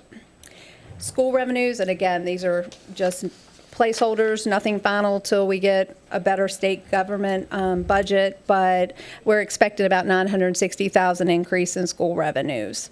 And any changes to the real estate tax equals about $1 million up or down. The expenditure highlights, there's a 7.6% increase in operational expenses, or about $13.2 million. $3.4 million, we have an increase in CIP when compared to 26, which is our capital plan. The complete CIP booklet is on the finance page of the website with a description of all the projects, if anybody would like to look at that. The preliminary and budget does include a 10% increase for health insurance for employees for us in the schools. We will not have those final numbers till March. We do have an RFP out right now, hoping to find some savings there. Let's see. We also have a salary increase for county and school employees. This can be changed, it can be taken out, it can be lowered, whatever y'all want to do with it. But we have a holding place of 4% for county and school classified staff, and 3% plus a step for school staff. We do have additional positions in here requested, which you'll see on a future slide. One of the big things is the $30 million payoff using the long-term capital reserves from the sale of Shannon Hill. We do have an increase of $260,000 for CSA and DHS expenses, but some of that will be offset with state revenues. Outside agency requests have increased $322,000. This excludes Department of Health and the jails that we have to fund. Both the detention center and the Central Virginia Regional Jail, their asks have been lower this year. I did increase the ask for Rappahannock because those numbers have been trending higher, and I just want to make sure we have enough. And then there is an increase for Department of Health's request. And then the schools were projecting about $4.6 million and increasing there, and that includes things that were funded in 26 as well to make sure we encompass all of those. The staffing request, we do have a position, 2 positions in general services that have been asked for animal shelter to make a full-time position for animal shelter. We're having trouble filling the part-time ones. We still need part-time, but they want to go ahead and try to get a full-time as well to help with scheduling. And then a fleet manager, public safety equipment installer, that's a position we're looking at adding if you also approve that. And then the sheriff's department has asked for some additional deputy positions, one for court services, 5 for patrol to get their numbers where they need them or want them to be to cover the county the way it should be covered. An additional communications officer, and then a part-time records clerk moved to a full-time position because of the workload. Can you stay on that just for a Yes. second? Mm-hmm. Because these presentations have kind of fed into each other. Yes. So those patrol deputies, the animal shelter attendant, I'll get ahead of myself. We also have preliminary to fund the expansion of the animal shelter. Yes. But all of those things are driven, this is not a question, it's just a statement. All those things are driven by what we just talked about, which is the increase in the population of the county. So as the county continues to grow, and we try to figure out how to manage that growth, but as the county continues to grow, you're going to see the sheriff come back every year and say, I need more deputies. I need more people in the courts. You're going to see our animal shelter is full all the time because, everybody just got a puppy at Christmas time. And about March, they're going to figure out, this is a lifetime commitment. And you see it go up at the animal shelter. You're going to see Fire and EMS come back here and say, we need more ambulances. We need more EMTs. So I would point out, I'm not a big fan of growing county government, but everything that we're growing right here is public safety or education, and it's all a direct response to the increased population that we've seen over the last couple of years. And I want to point out one more thing since I'm on this, because we went over it really quickly, and I want to make sure we heard it. Yes. We hear all the time out of Richmond, eliminate the car tax, eliminate the car tax, eliminate the car tax. I don't care if you're Republican or Democrat, they talk about it, eliminate the car tax. In this first swipe at this, and we talked about it today, you used the term rebate, but we discussed it today, we can actually reduce this. First glance at the budget includes a 15% reduction in the personal property tax rate in this county. And in my mind, what I would like to see that do as we continue over the next 2, 3, or 4 years, as revenue continues to come in, is to be able to eliminate the personal property tax rate. We have to get it down. I'm going to get way in the weeds, but we looked this up today. Mm-hmm. Our business personal property tax rate's $1.90. Our personal property tax rate's $2.40. State code says we can never go below the personal property and a business has to either be the same or higher. Mm-hmm. So we can eliminate it down to $1.90, and then after that, we can rebate the rest back to our citizens once we get to $1.90. Then we can use a rebate, and we can eliminate the car tax on cars, trucks, boats, ATVs, all that sort of stuff in the county. And I just wanted to say that. I mean, I think that's a really big deal. Well, why is it important to keep the $1.90 rate? Because the $1.90 is the business personal property tax rate, and that's what AWS and everybody else pays on some of these things. That's And the public biggest service revenue Public generator. service. That's the biggest revenue generator generator in to data center. Yeah. Mr. Chair, Yes, sir. like I said, we're gonna have plenty of time to discuss this stuff. But I don't put Scrooge on this personal property savings thing. But I kind of like Mr. Wynn when he's talking about the family subdivision. I think you should have lived here X number of years before you can get that personal property don't disagree. rebate, because people that lived here have allowed this board to work to generate this revenue. And what I don't want, people moving here just because they ain't got to pay no personal property tax. That's That's true. fair. I- It's like I- number 6 school system in the state. But I It's mean, real. I'm sorry, I don't want to sound like a Scrooge, but I just don't want people to say, well, I'm gonna move to Louisa because I ain't got to pay no personal property tax. Well, I don't disagree with you. I think state code's going to govern part of that. But I mean, let's talk about that for a minute. Why? Because people ask all the time, why is the county growing at such a rate? Because the tax refund. Mr. Williams is right. Cheapest land around in Central Virginia. First county in Central Virginia that had countywide fiber internet project. one of the top school systems in the state. Our location between Richmond, Charlottesville, and Fredericksburg. It is an attractive place to live, but that attractiveness cuts both ways. It cuts both ways. That's true. I'm sorry, go ahead. Any- Yeah, no, go I ahead. don't want to interrupt. Okay. And one last footnote, the fleet manager position that also could install some of our equipment on our vehicles, we hope that's going to be cost neutral because we feel like we'll save enough for what we spend sending that equipment out to be done. If we can do it in-house, we feel like we can make that up in budgeted savings as we go along. Okay. This is a high look at the 28 projections. So this was based on a 4% increase in expenditures. It included an increase in real estate and business personal property revenues from AWS for the next year's allocations that we anticipate. It includes future operating costs associated with capital projects that were submitted during the CIP year. It includes increases for health insurance costs, a 3% growth in real estate values, and then it's got the operational cost associated with the capital projects that were submitted this year. Yes. Ms. Colvin, can you tell me why there's $87 million of CIP in 2028?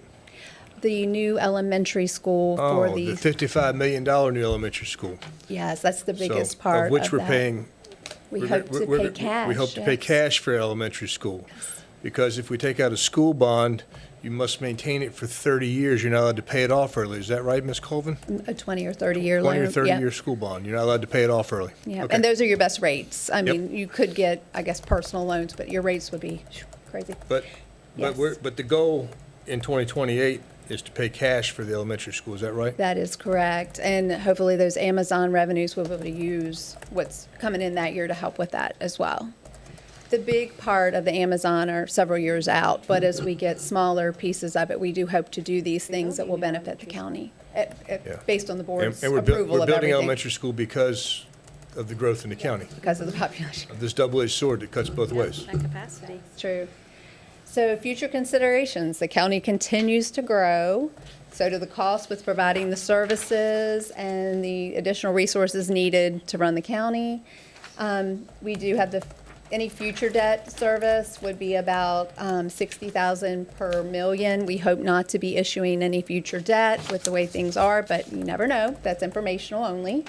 Federal and state funding are unknown at this time. There's potential for more unfunded mandates that might come down during the General Assembly. We continue to get healthcare increases, and we continue to have increased costs for building and vehicle maintenance, and contractual services continue to rise. CSA and mental health and DHS costs continue to rise. The 1% increase for the schools and county is over $1 million just to do a 1% increase. Because, Go back? Yeah. Go back. Okay. You talked about unfunded mandates, and Yep. that's actually the next item we're going to go under. But I want to point out, and again, I'm glad there's people here today. I just saw a bill that was introduced in the General Assembly, which I pray that they have enough common sense not to pass, that would mandate to every city council or board of supervisors that whatever budget is submitted by the local school board, that the board of supervisors would be required to pass. I saw that. This is no knock. No, We have two reporters here. This is no knock on the Louisiana County Public Schools.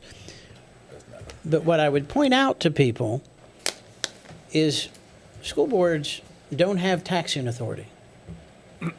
So what a terrible idea to say to a group of people, here's an unlimited credit card, you just do whatever you want to do, and then send it to this group of people over here, which get their money from you, and you have to automatically approve it. So when we talk about unfunded mandates, what we don't know that's coming, I don't know that that falls under unfunded, that just falls under ridiculously stupid to me. But, you know, all of those things, and it's really important, it's important that we pay attention to what's going on in Louisiana County, but it's really important that we pay attention to what's going on in Richmond.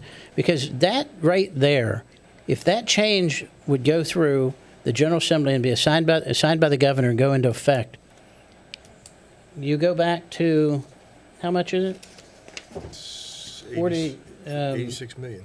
How much? You're talking about the schools increase, it was like 4.6, I Yeah. believe. How much was the total budget? Yeah, the total budget for the schools. Like 86 million? 86, What 88 is it? I million, don't know something what like number that. it Let's just say the $86 million. Is, schools, give me 1 second.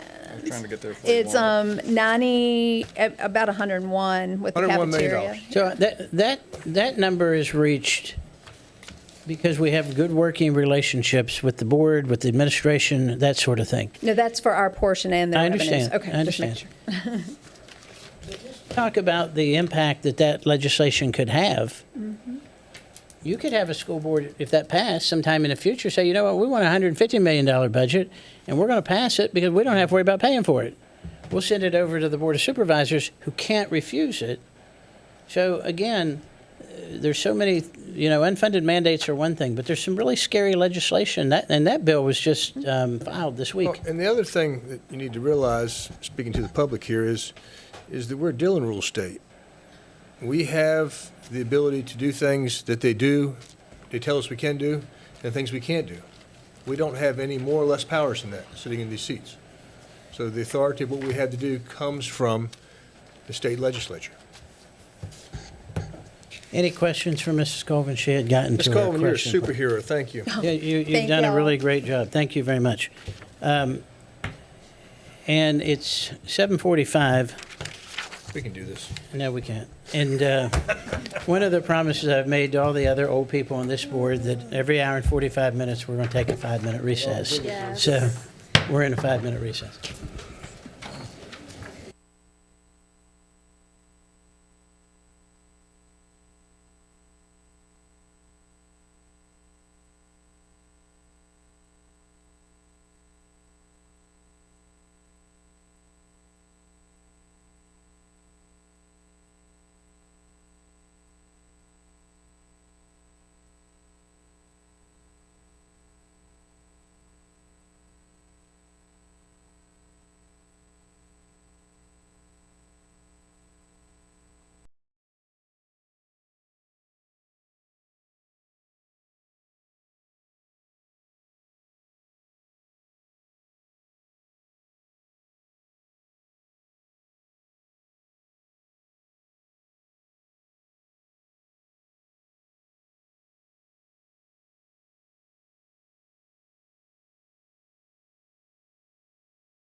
the board back to order. We're missing one supervisor, so We can start with that. We still got quorum. yeah, I'll give him a minute. You want me to go take a look, Mr. Adams? He's probably in the restroom. I got talking to someone and, Probably fish.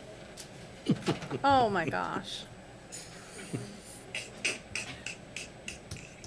Hey, Tom. Thomas Jefferson Planning District, I'm gonna make that motion. Oh, you can do that. Lobbying the legislature. I'll second. Since you're Thomas Jefferson Planning District. There's no entrance like a grand entrance. We found him. He's here. All right, we'll move on to new business action items. A resolution requesting the Thomas Jefferson Planning District Commission to lobby funding support for the potential special election in 2026. You want me to kick this off, Mr. Goodwin, then throw it to you? Like to, go ahead. I'm Yeah, ready we if you talked need about me. this earlier during unfunded mandates, and the board brought this up. And since the last meeting, the General Assembly has passed several constitutional amendments, but one's going to require a special election in April. And the registrar was here at the last meeting. The county budgets every year for 2 elections, primary and a general election. Each election costs the county, which means it costs you, the taxpayers, somewhere between $25,000 and $40,000, depending on the size of the election. This election that will be called in April for a constitutional amendment on redistricting, which just passed the General Assembly, will cost this county between $25,000 and $40,000 that we haven't budgeted for. Larger localities, Alexandria, Fairfax, something like that, it'll cost them hundreds of thousands of dollars. That, in our mind, is a unfunded mandate, so we have a resolution to consider to ask the Thomas Jefferson Planning District, which we're part of, and also VACO, I think we should send this to the Virginia Association of Counties, Yes, sir. to lobby the General Assembly and say, if you're going to mandate that we hold a special election, which they have, you pay for it. The taxpayers of this county shouldn't pay for it. So there's the motion. Is there a second? Were you first and I didn't hear it? That doesn't make it. Okay. As long as I got it. All right, it's properly moved and seconded that we pass this resolution requesting funding for this special election. All those in favor signify by saying aye. Aye. Any opposed? Motion passes unanimously. Next is a resolution approving an agreement for power provisioning and related services with the town of Louisa. Mr. Goodwin. Yes, sir. Mr. Chairman and members of the board, the town of Louisa, as I understand it, or as they've communicated to us, wants to install a clock on Main Street adjacent to the AUG building, potentially on the sidewalk. They need power for the clock, and the closest location that they can get suitable power would be from the AUG building, and so they've approached us about using our power at the building. We've met several times. They're happy to be working with us, and we feel the same way. So this agreement just covers a few things. I can't imagine the clock's going to use very much power. I also didn't want to give it away without you all being able to review a methodology for charging the town. So this agreement does include an ability to charge the town. It also says that it's their responsibility to maintain the clock. This agreement starts on page 137 of your packet, and it's fairly short. It says that they're responsible for maintaining it. It says that it acknowledges that it's near judicial functions of the county, and that if those judicial functions say that any sounds that the clock emits need to be reduced, then they will take appropriate steps to do that. Does the clock emit sounds? The clock, I believe, is going to emit some sounds. What type of It sound? chimes, it plays music, or it's like a $25,000 Yeah, clock. but I don't think it has to. Yeah, It doesn't have to. that's Yeah, it right. doesn't have to. They have controls over So if this. the judge doesn't like it, we can fix it. That is correct. That's correct. So I present this for your approval. I believe town council is going to consider something similar for their approval soon, and hopefully we can move forward with the clock if that is your pleasure. So moved. Second. Been properly moved and seconded that we approve this resolution. Mr. Chairman. Mr. Woodward? I just want to let everybody know, this agreement was made with the town. The town has no problem with paying the electric bill. As a matter of fact, I think the town is the one who mentioned paying the electric bill. Yes, sir. Not the county. So I just wanted to make that clear. So we weren't being cheap. They offer. That's exactly Okay. right. They Thank you. came to us and offered it. Yeah, and Okay. thanks to County Administrator Goodwin for working this out with the town, because all of this process started back in the spring. Good day. And it looked like for a while that it was going to happen, and it wasn't going to happen, and then some heads got together, and it's happening, so. Yes, sir. Thank you, sir. Any further discussion? All those in favor signify by saying aye. Aye. Any opposed? Motion passes unanimously. Next is a resolution authorizing a referral to the Louisa County Planning Commission for review and recommendation regarding potential removal of the Technology Overlay District designation for the assemblages of acreage known as Fisher Tuning and the Cook Rail property. I'll take this because I asked for this to be put on the agenda, and I'm sure that's why most of you are here this evening. But I would encourage you to come to every meeting. I guess the big news in the county in the last week or so, we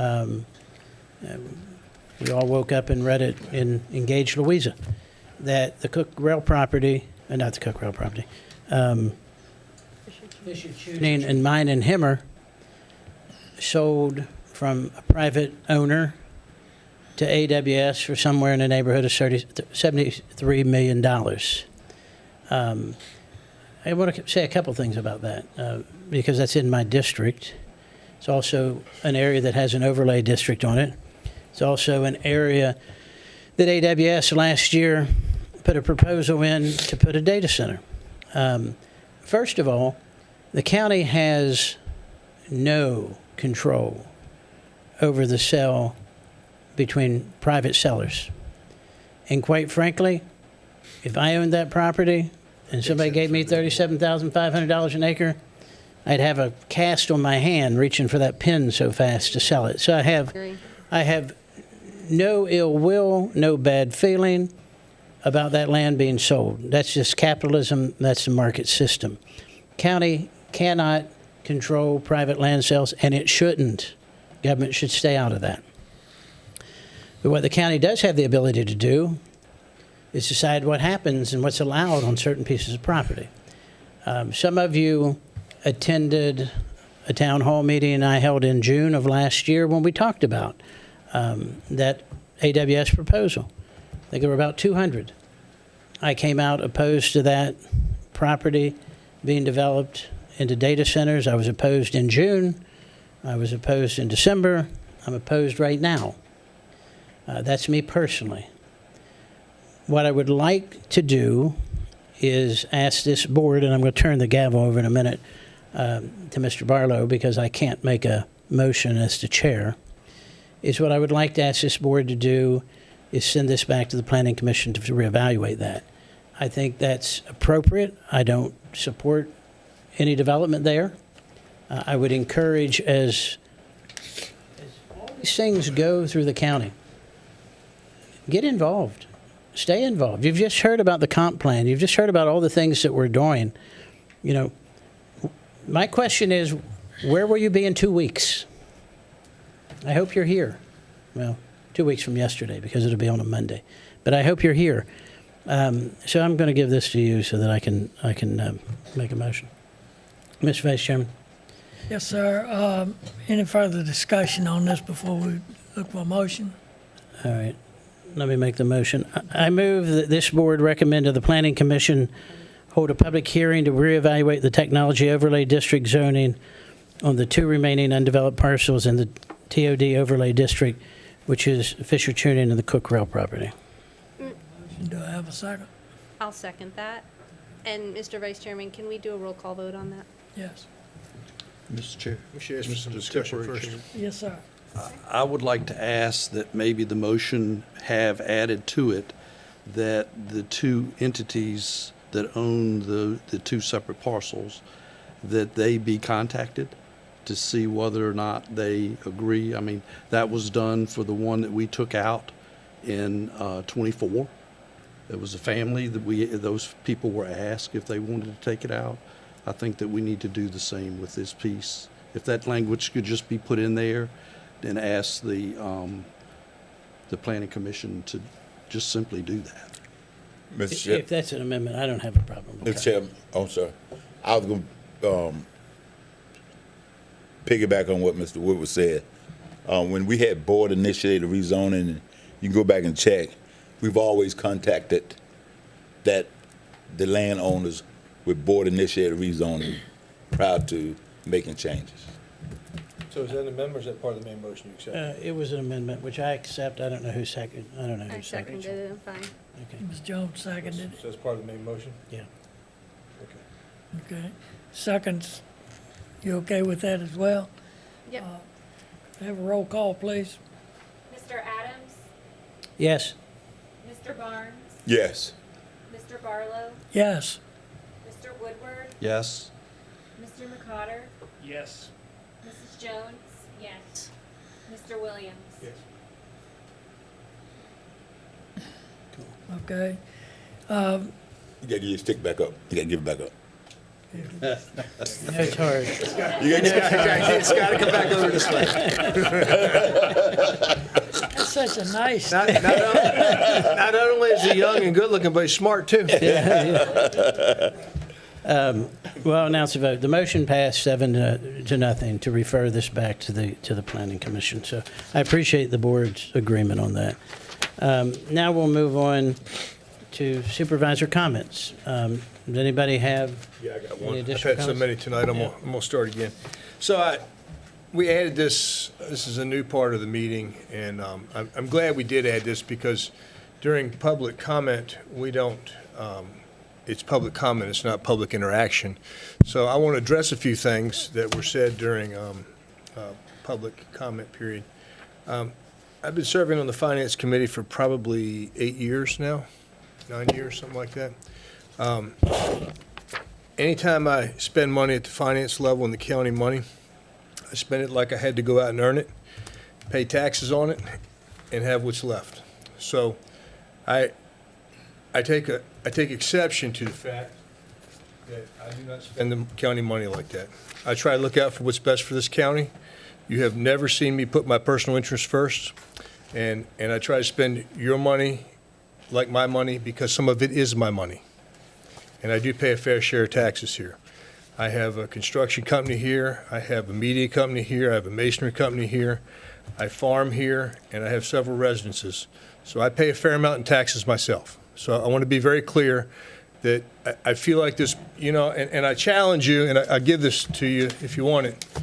Here's the copy of what it is. Come pick it up from me. Look at it. Call me. Tell me what you think is wasting here.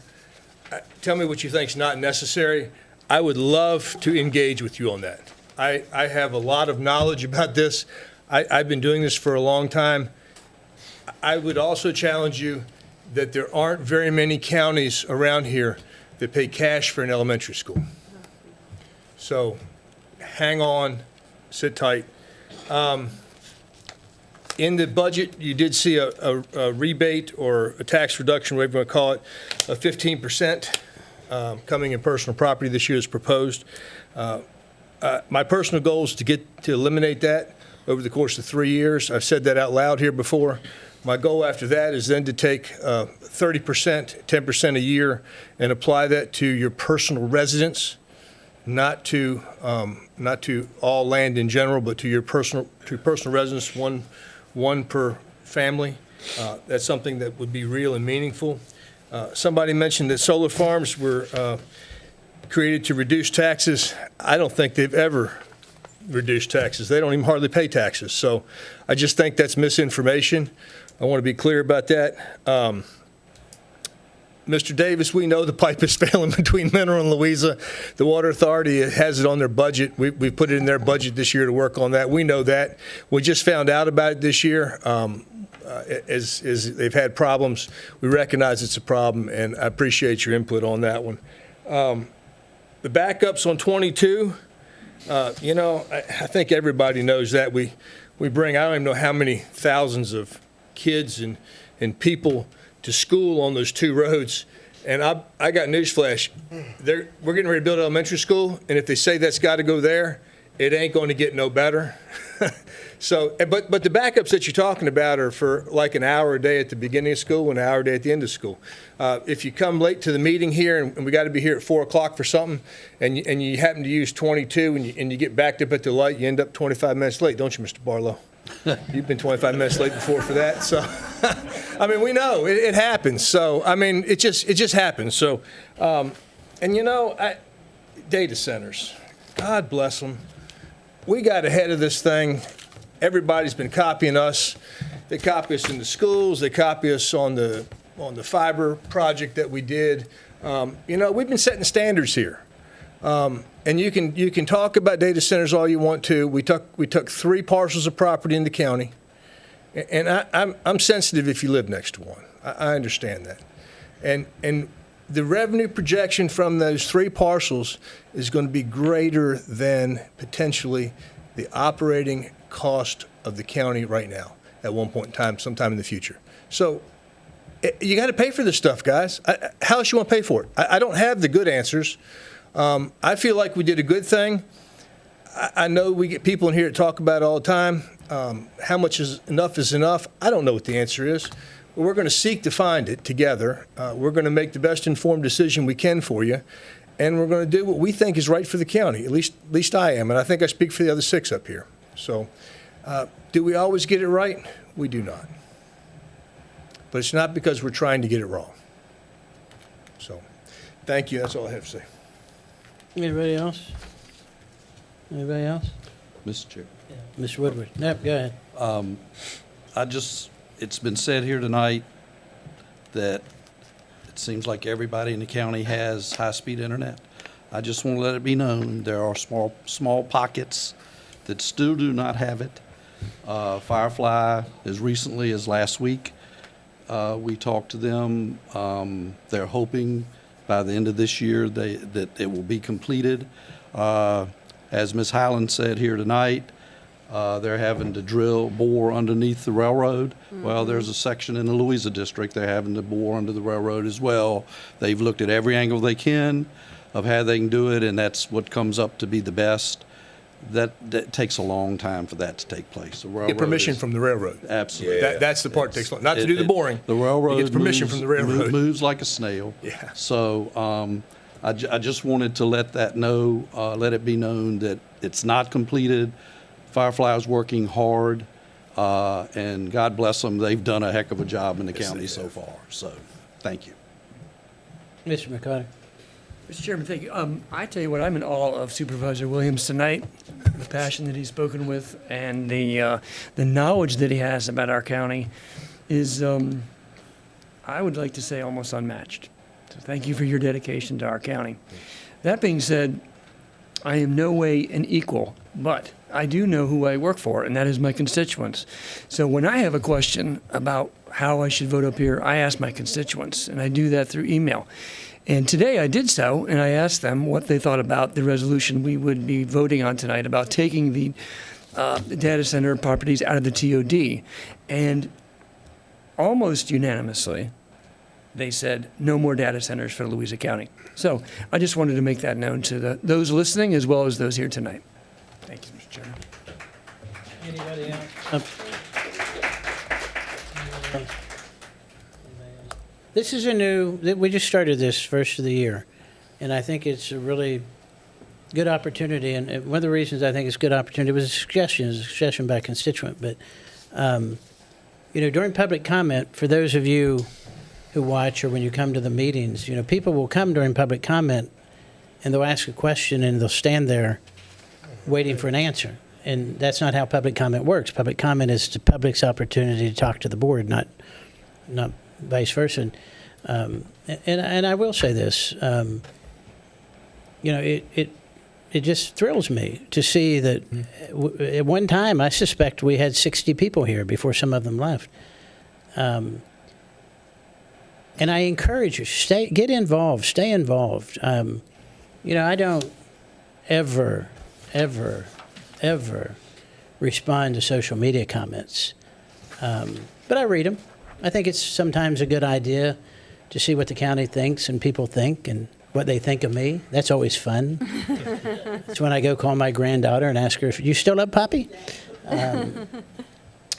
But I would say to you, get involved, because some of the things I see that are said on social media, some of the things that were said here tonight, which is fine for people to have an opinion, but they're not right. And they're not right because people haven't stayed involved in the process or they haven't found out. And emotion can sometimes take that over. I want the feedback. I encourage the feedback. I call you. I did see somebody say the other day on social media, well, I don't really like Dwayne, but one thing about him, he's responsive. I mean, my job's to represent, not for you to like me. I have plenty of friends. But my job's to be responsive to you. So I would encourage you to learn what we're doing, learn what the government's doing, learn why we do things. And is it always right? Maybe not. You know, Mr. Winston made a point of saying here earlier, with these TODs, we've changed them multiple times. But we've changed them based on the success, and I do think it's been successful. In no way, shape, or form do I think it was a bad idea to bring these data centers to this county. What we've brought to this county, I think, is a great financial stability for this county for the next 50, 60 years. One of the reasons we're able to reduce your personal property tax rate is because of the money that's starting to trickle in, and it's only a trickle now, and it will allow us to go forward. But also one of the reasons that I opposed those data centers on this other property was because some of the people I see sitting right there that came and engaged and told us, if we don't hear from you, we don't know. We don't know. And so, and none of this is an admonishment. You know, I've said this before at a public meeting, and I see people get online and say, you know, he fussed at us for not being involved. You can be involved however you want to be. Social media is fine. Phone calls are fine. Emails are fine. But let me tell you something. Nothing is better than coming to these meetings and interacting with your board. We're here twice a month except for July and August. First Monday and third Monday. And believe me, I hardly ever speak for this board, but I'm going to now, and if I misspeak, they can stop me. Every single person up here wants to know what you think. Every single person wants to hear your input. Because if we don't hear it, we don't know. And so I'm just thrilled you're here. I mean, I'm thrilled you're here. So with that, we'll move on. Unless anybody else has anything, we'll move on. Committee reports? Board appointments? I know we have one board Mr. Chairman, appointment. move it. I got You a got it? couple. Yeah, he's got it. Yeah. Well, we got this Wesley Harvey. That's him. You got it? Okay, you got him? Okay. Yeah. Wesley Harvey, for the Transportation Safety Commission from the Mountain Road District. He's been at large, but now he's going to be an appointee for, he actually lives in the Mountain Road District. Yeah, he does. And also Todd Hicks for the Planning Commission. Second. All those in favor of these appointments signify by saying aye. Aye. Any opposed? Appointments pass unanimously. County Administrator report. Yes, sir, Mr. Chairman and members of the board, just a few items to briefly bring to your attention. Household Hazardous Waste Day, I know it's a little ways off, but the weather will be warming up, and we're going to do the next one on April the 25th. So please encourage your constituents to come out and take advantage of that as they have in the past. The comp plan meetings that's been mentioned tonight, they're ongoing. The next one is in Mr. Barlow's district at the Central Virginia Assembly of God, starting tomorrow afternoon at 4:30. So please come join us, if you will, for that. Certainly a raft of monthly reports for both December and some of January included in my report. Also included are the VDOT reports for December and January, and VDOT's report also includes the draft historic American engineering record for Hamilton Road, which is part of the replacement process, which is ongoing out there now and should be completed sometime this spring. Read that title again. Historic American Engineering Record. I didn't make it up. This is a requirement of the process. So that draft is in there, and I know they welcome input on it. And last but certainly not least, what has been taking a great deal of our attention over the last 24 or so hours is all eyes are on this coming weekend and the pending weather, planning for that, making sure that we're ready for it and that we're ready to help the community in any way that we can throughout that process. So I would encourage everybody to watch the weather, prepare in advance, and be safe. Any questions for Mr. Goodwin? All right, we have one public hearing tonight, which is an ordinance amendment to Chapter 86 Land Development Regulations, a proposed addition to the Green Springs Agriculture and Forestal District. Oh, That's Mrs. not Breakville, Tom. yes, That's not it's certainly Tom or not Linda. Tom, and it's not Linda. That is Maggie. Good evening, Chairman, members of the board. It's a pleasure to be back in front of you. This is my first agricultural and forestal district amendment. Hopefully, we will have many more in the future. Tonight, we have a 20.934 acre parcel located on State Route 208 Courthouse Road, owned by Michael and Amy Daney. Neither are able to be here tonight due to illness, but they are excited to join the AFD to become part of an agricultural and forestal district. They're requesting to join the Green Springs District.